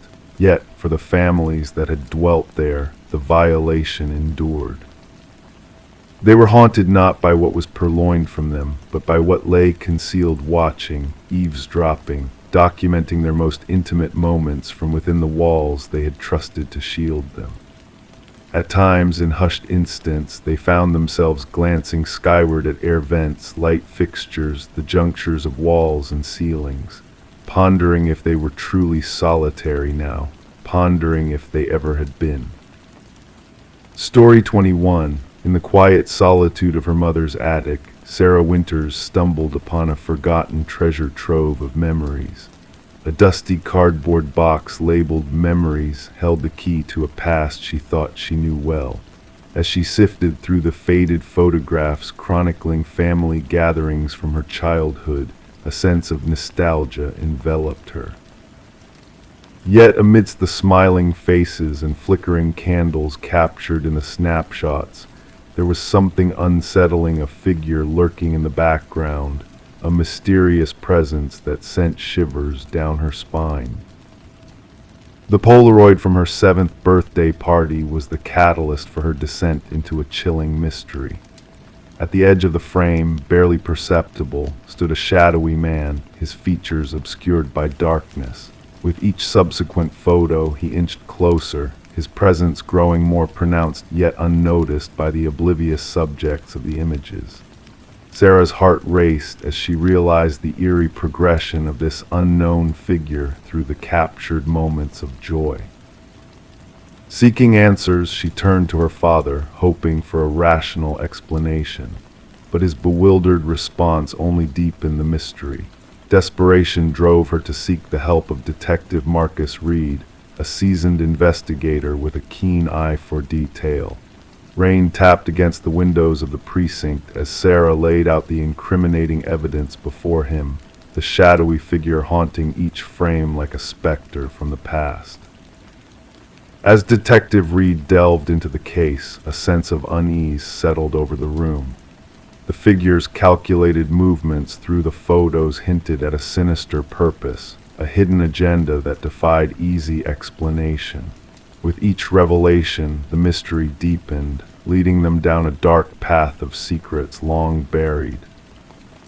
Enhanced images revealed startling details: a scar, a ring, a faint reflection that hinted at a face long concealed. The pieces of the puzzle began to fall into place, connecting the shadowy figure to a series of unsolved child abductions that had plagued the region decades ago. Robert Keller, a maintenance worker with access to the rental properties where the gatherings took place, emerged as the prime suspect, his dark past casting a long shadow over the innocent family photos. The discovery of buried items beneath Keller's former residence sent chills down Sarah's spine, confirming her worst fears. The missing children, long forgotten by all but their families, had finally found a measure of closure in the grim revelations unearthed by the relentless investigation. Sitting alone in her apartment, surrounded by the damning evidence, Sarah felt a sense of profound sadness wash over her. The shadow in the photos, once a hidden menace lurking in the background, had been exposed to the harsh light of justice. The truth, though bitter and cruel, offered a semblance of peace to those touched by the chilling legacy of Robert Keller. As she placed the photos back in the box, Sarah couldn't shake the feeling of unease that lingered in the air. The invisible threat captured in frozen moments of time served as a haunting reminder that sometimes the most dangerous foes are the ones we fail to see until it's too late. And in the quiet of her apartment, the shadows danced, whispering secrets best left forgotten in the recesses of memory. Story 22. The motel stood in quiet disrepair, a forgotten relic where transient souls sought brief respite. The weary clerk slid the key across the counter with a cryptic warning. Avoid the final door on the left. His words lingered in the air like a haunting melody. Intrigue tugged at her senses. That night, shrouded in shadows, she found herself drawn to that very door. The icy touch of the handle sent a shiver down her spine. To her eyes, it appeared no different from its companions, yet, as she pressed her ear to its surface, a faint breath whispered from the other side. Detective Morgan Reed entered the room with a heavy heart, navigating past the tape that marked the boundary of tragedy. The scent of iron and decay greeted her, a familiar herald of violence. Blood had seeped into the floor, a stark contrast to the pristine bathroom and undisturbed bed. A young woman lay motionless, her gaze fixed on eternity, a silent witness to the horrors of the night.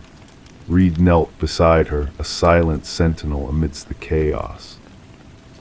The forensic technician's voice pierced the stillness, recounting the grim details of another life cut short. 3 victims, a chilling pattern woven by a callous hand. The victim's elegant attire clashed with the motel's dreary ambience, a juxtaposition of worlds colliding in tragedy.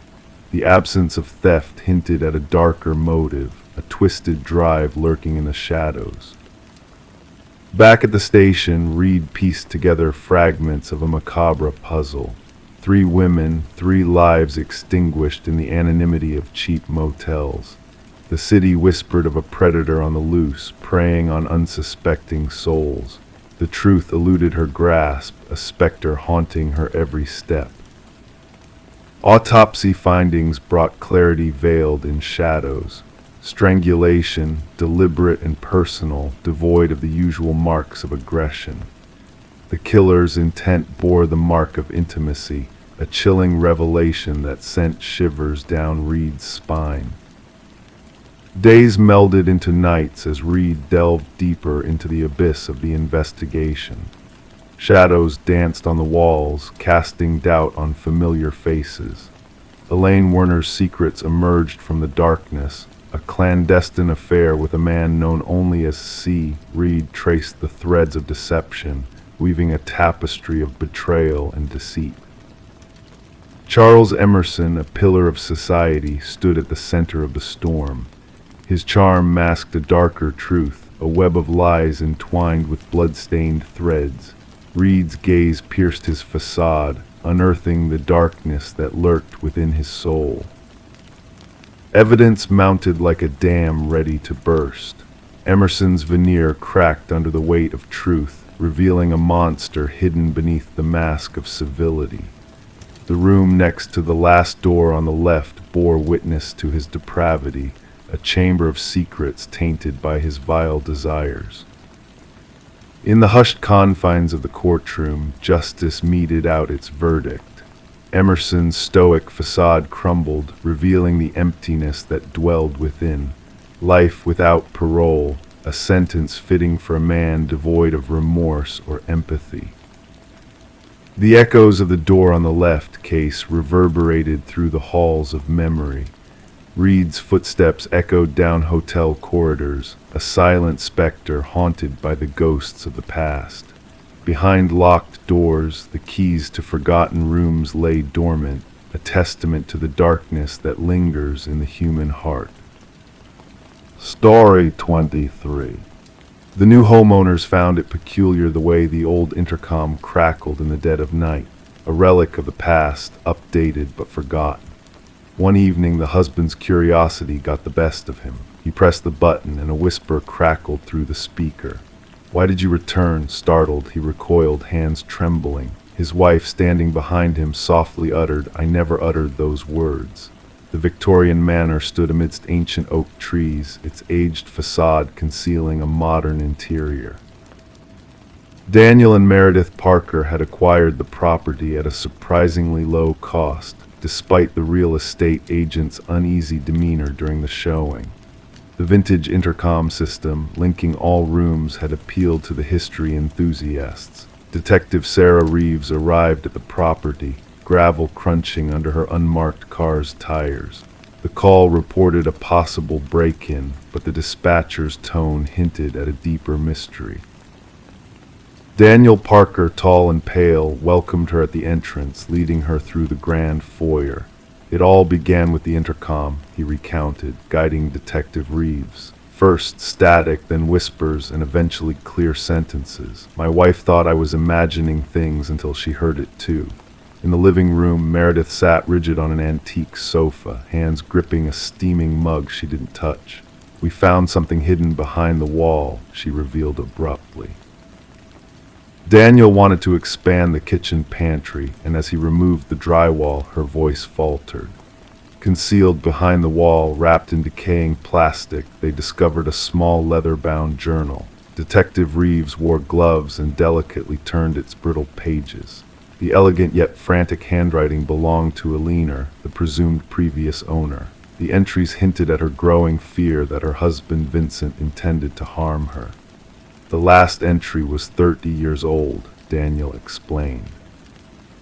After that, silence. The former owners mentioned buying it from an elderly man who moved to a retirement community. The investigation unveiled that Vincent and Alina Blackwood had indeed owned the house. Records indicated Vincent sold the house shortly after Alina supposedly left him, with no divorce, change of address, or financial activity in Alina's name post the journal's final entry. Detective Reeves mobilized a team to thoroughly search the property. Ground-penetrating radar revealed anomalies beneath the garden shed's concrete foundation. As investigators broke through the aged concrete, the truth emerged: a woman's remains. Forensic analysis confirmed the skeleton as a woman in her 40s with signs of head trauma. A golden wedding band found among the remains bore an inscription, "To Alina, my eternal love." The case against Vincent Blackwood swiftly developed.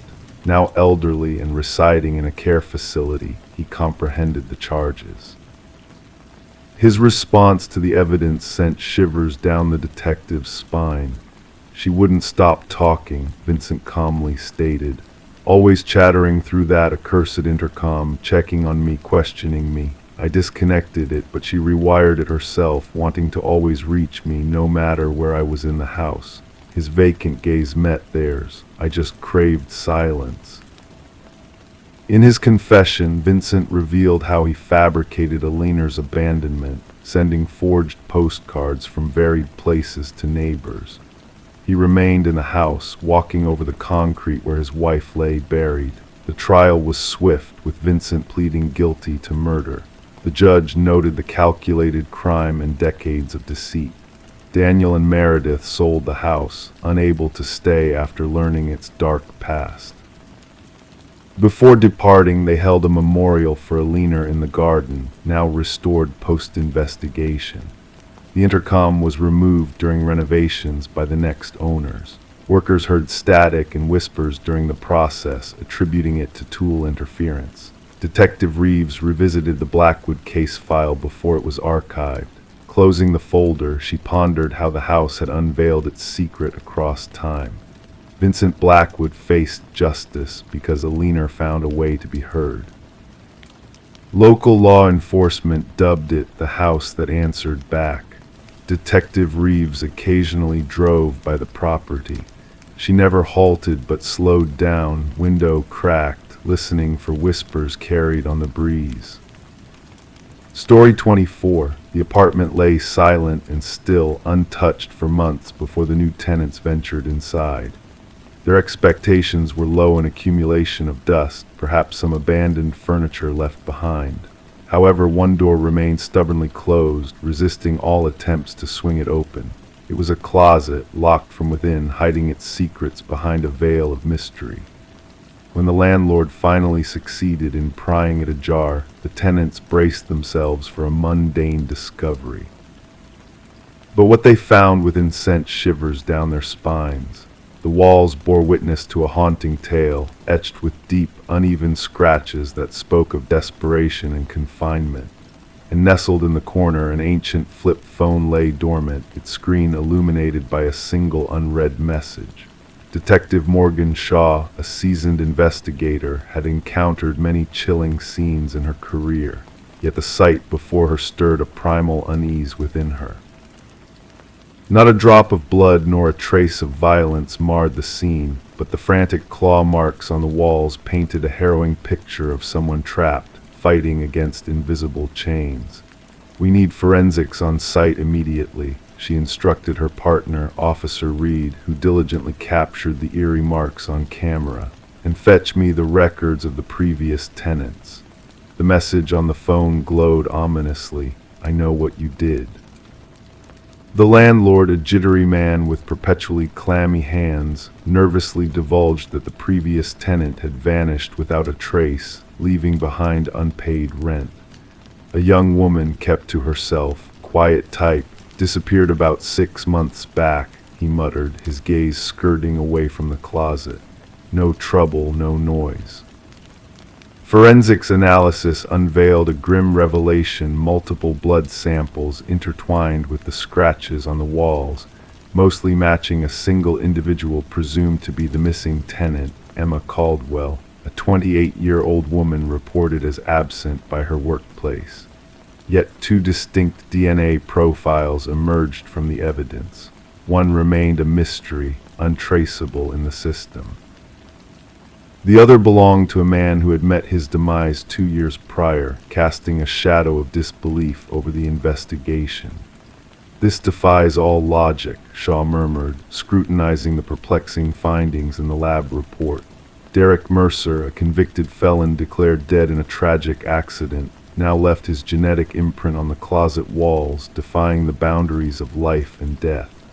Inside Emma's apartment, fragments of her interrupted existence whispered tales of abandonment. Unopened mail accumulated, a lone coffee mug sat unwashed in the sink, and her bed remained meticulously, made a stark contrast to the chaos brewing in her absence. Phone records unveiled a pattern of regular calls with her sister, abruptly ceasing before her disappearance, interspersed with a flurry of calls from an unidentified number that heralded her vanishing act.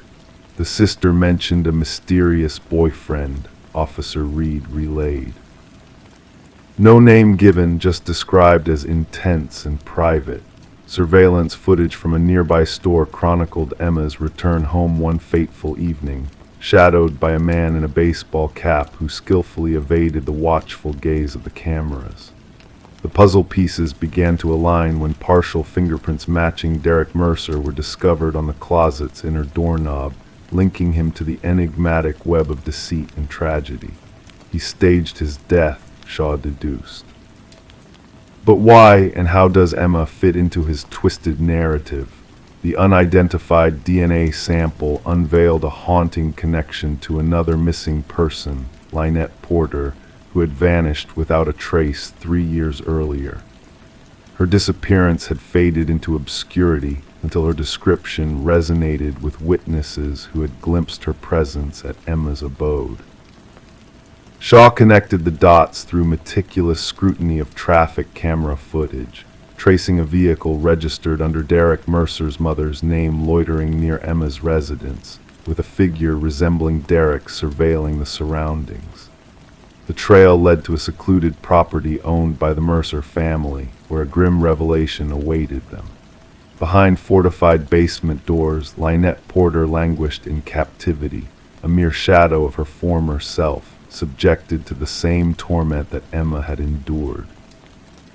"He forced me to witness," Lynette murmured, her eyes vacant, recounting the horrors she had borne witness to. "He wanted me to learn the price of defiance."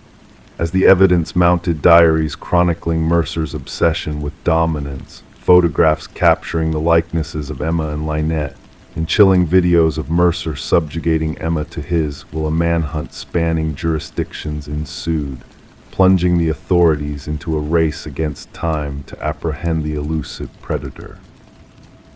When Mercer was finally apprehended at a bus depot, equipped with a new persona and a one-way ticket to an undisclosed coastal haven, his possessions revealed a macabre intent. A roll of duct tape, a gleaming hunting knife, and a yellowed newspaper clipping chronicling Emma's disappearance painted a grim picture of his twisted fixation.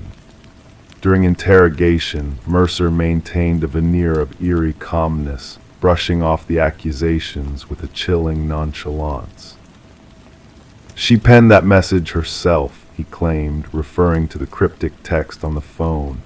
She yearned for salvation, yet she deserved none. The trial exposed the elaborate charade Mercer had orchestrated to feign his demise, leveraging the dental records of a destitute man who bore a resemblance to him.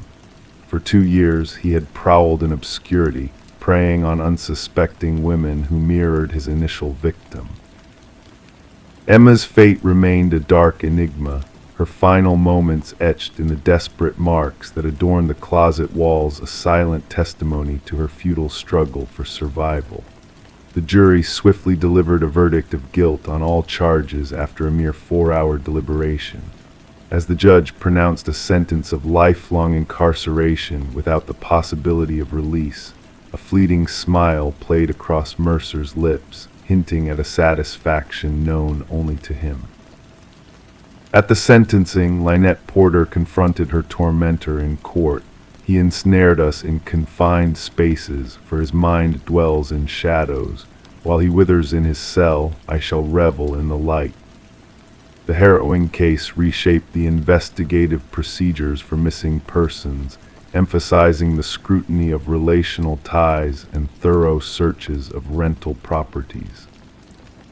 Detective Shaw preserved the closet door from Emma's residence as a somber memento, a stark reminder that the most bone-chilling crime scenes are not always drenched in blood, but marked by the frantic struggle of souls yearning for liberation.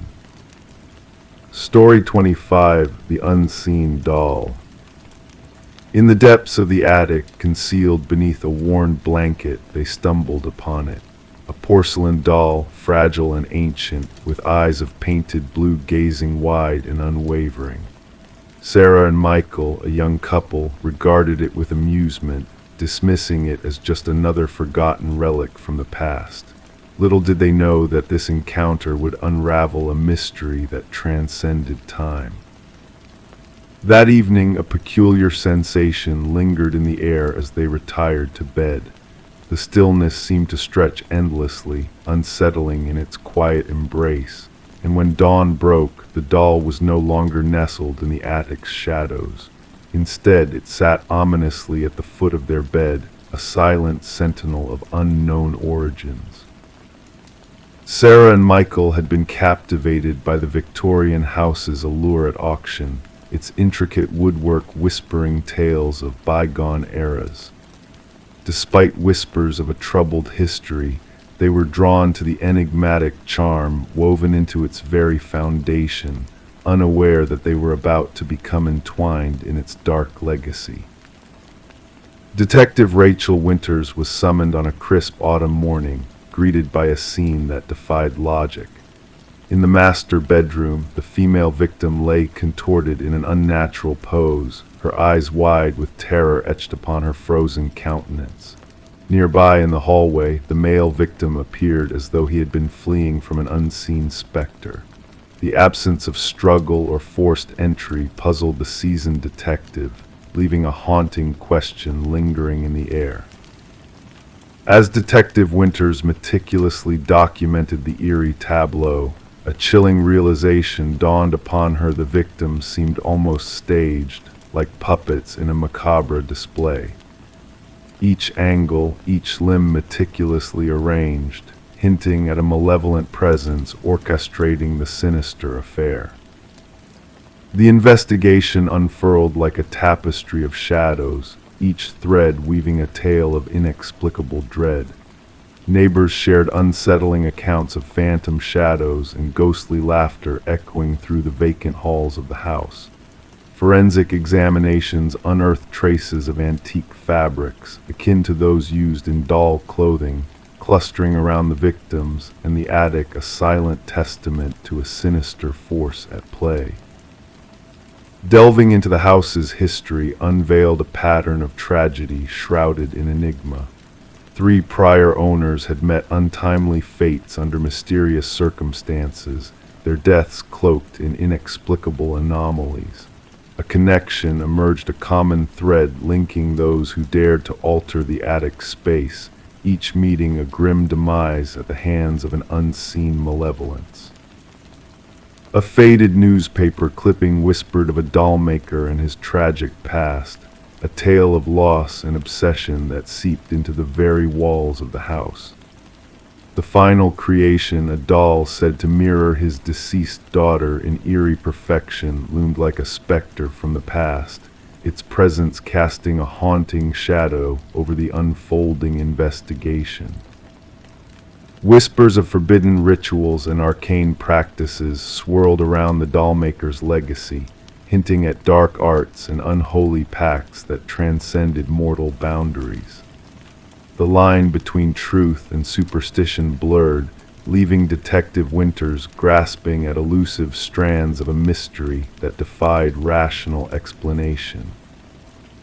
In a chilling turn of events, the doll vanished from police custody, leaving behind a void that echoed with the whispers of a malevolent force unleashed.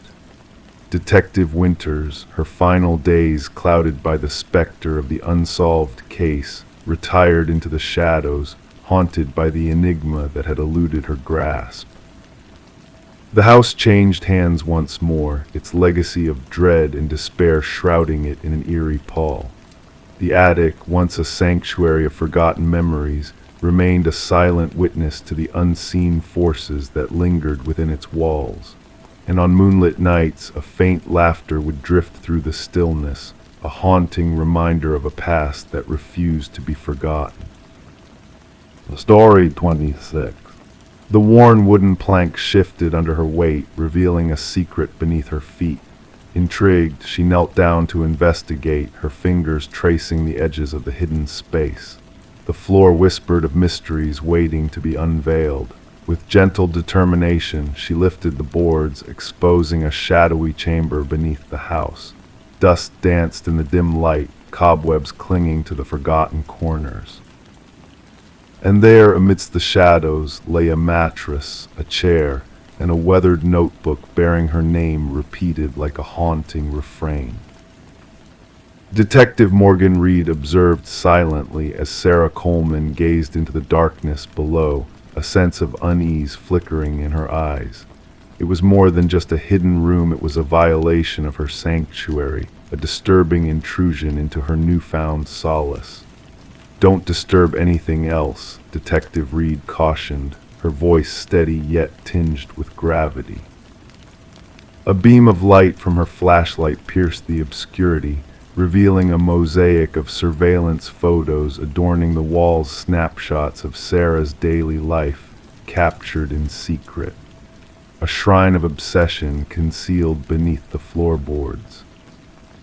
Sarah had acquired the quaint cottage from the estate of Walter Green, an enigmatic recluse who had passed away with no kin to claim his legacy. The property, vacant for months, had seemed innocuous, its history shrouded in silence. "I never met him, the former owner," Sarah murmured. "The neighbors said he kept to himself. I thought that basement entrance had been sealed off long ago. The inspection report never hinted at this." As crime scene investigators arrived, their tools echoing against the wooden floors, they meticulously combed through the hidden chamber, gathering evidence and artifacts. Forensic analysis unveiled a tapestry of fingerprints belonging solely to Walter Green, a specter of obsession haunting the shadows. The timeline revealed a chilling narrative. Walter had been watching Sarah for years, invisible yet ever present in her world.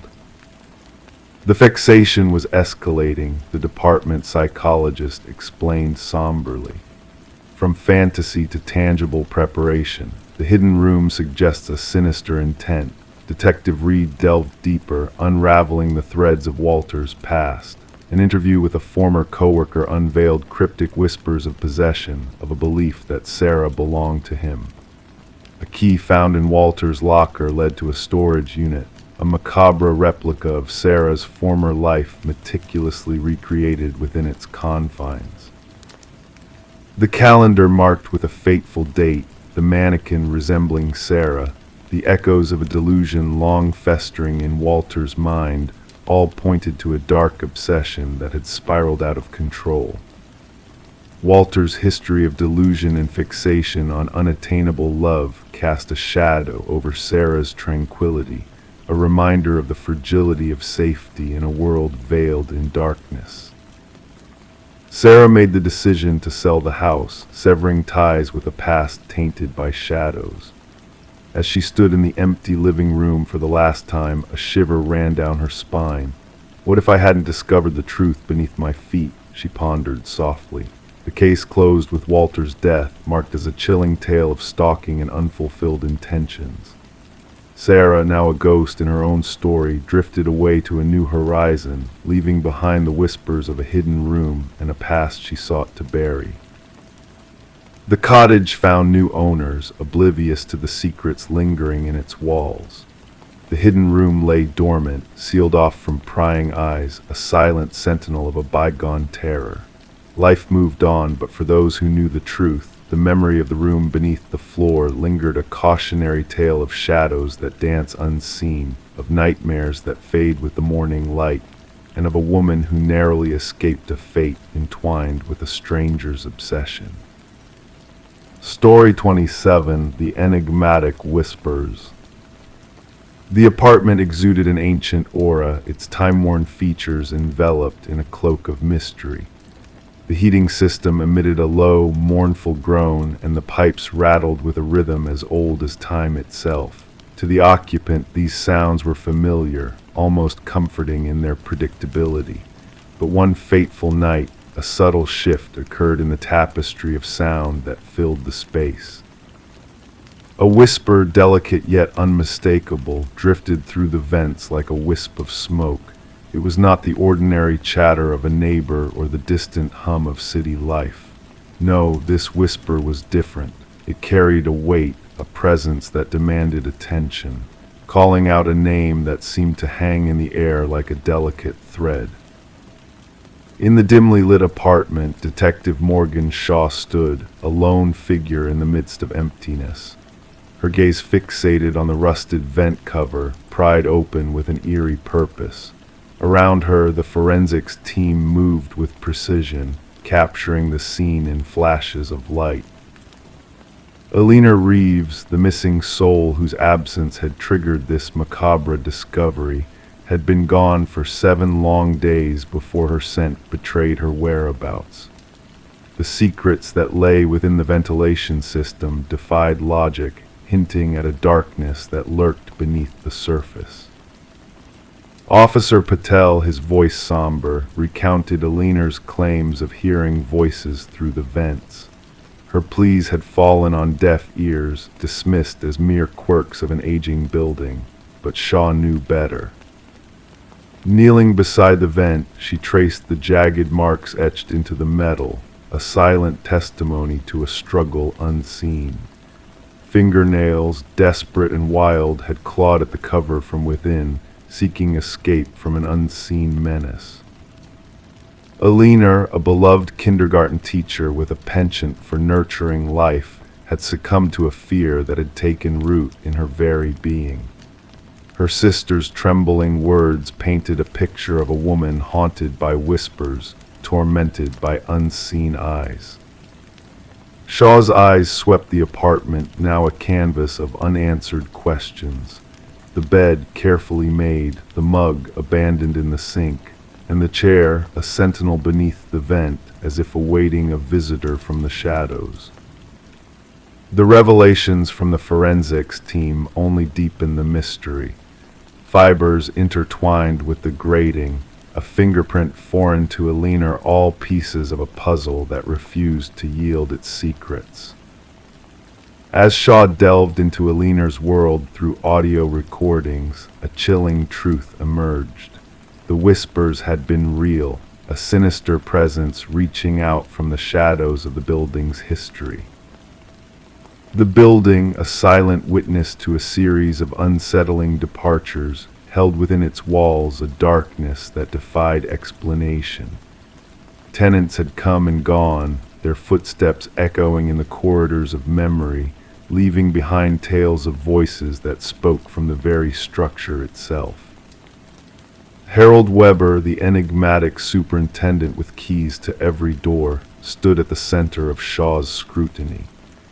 His veneer of calm cracked under her gaze, revealing a man entwined in a web of secrets too dark to comprehend. The discovery of a hidden passage within Aliner's bathroom unveiled a realm of nightmares, a clandestine space where someone had dwelled, unseen and unheard, crafting a twisted bond with those who called the building home. Weber's meticulously organized files painted a portrait of obsession, each entry a testament to a connection forged in shadows. His arrest, marked by a serene acceptance, hinted at a mind detached from reality, anchored in a world of his own making. Aliner's fate, sealed by a journey into the bowels of the building, echoed the stories of those who had crossed paths with the unseen entity within the walls. A predator cloaked in whispers, preying on the unsuspecting, orchestrating a symphony of fear. As the trial unfolded, Shaw bore witness to a man whose delusions had spawned a nightmare that transcended mere mortal understanding. The verdict, a swift condemnation of his crimes, offered little solace in the face of a truth too horrific to fully grasp. Weber's parting words, a haunting echo of his twisted legacy, lingered in the air like a malevolent specter. His prophecy of whispers that would endure long after his downfall, a chilling reminder of the darkness that lingered within the building's very bones. Now the once haunted apartment building stands silent, a monument to past horrors. Despite the facade of renewal, whispers still dance on the fringes of perception. Residents speak of voices carried on the wind, of shadows that move unseen in the night. The heating system groans, the pipes rattle a symphony of echoes that reverberate through time, a reminder that some mysteries are best left undisturbed. And so the residents tell themselves that it is nothing unusual, a mere trick of the mind in the dead of night. But deep down they know the truth that within the walls, the whispers of the past still linger, waiting to be heard once more.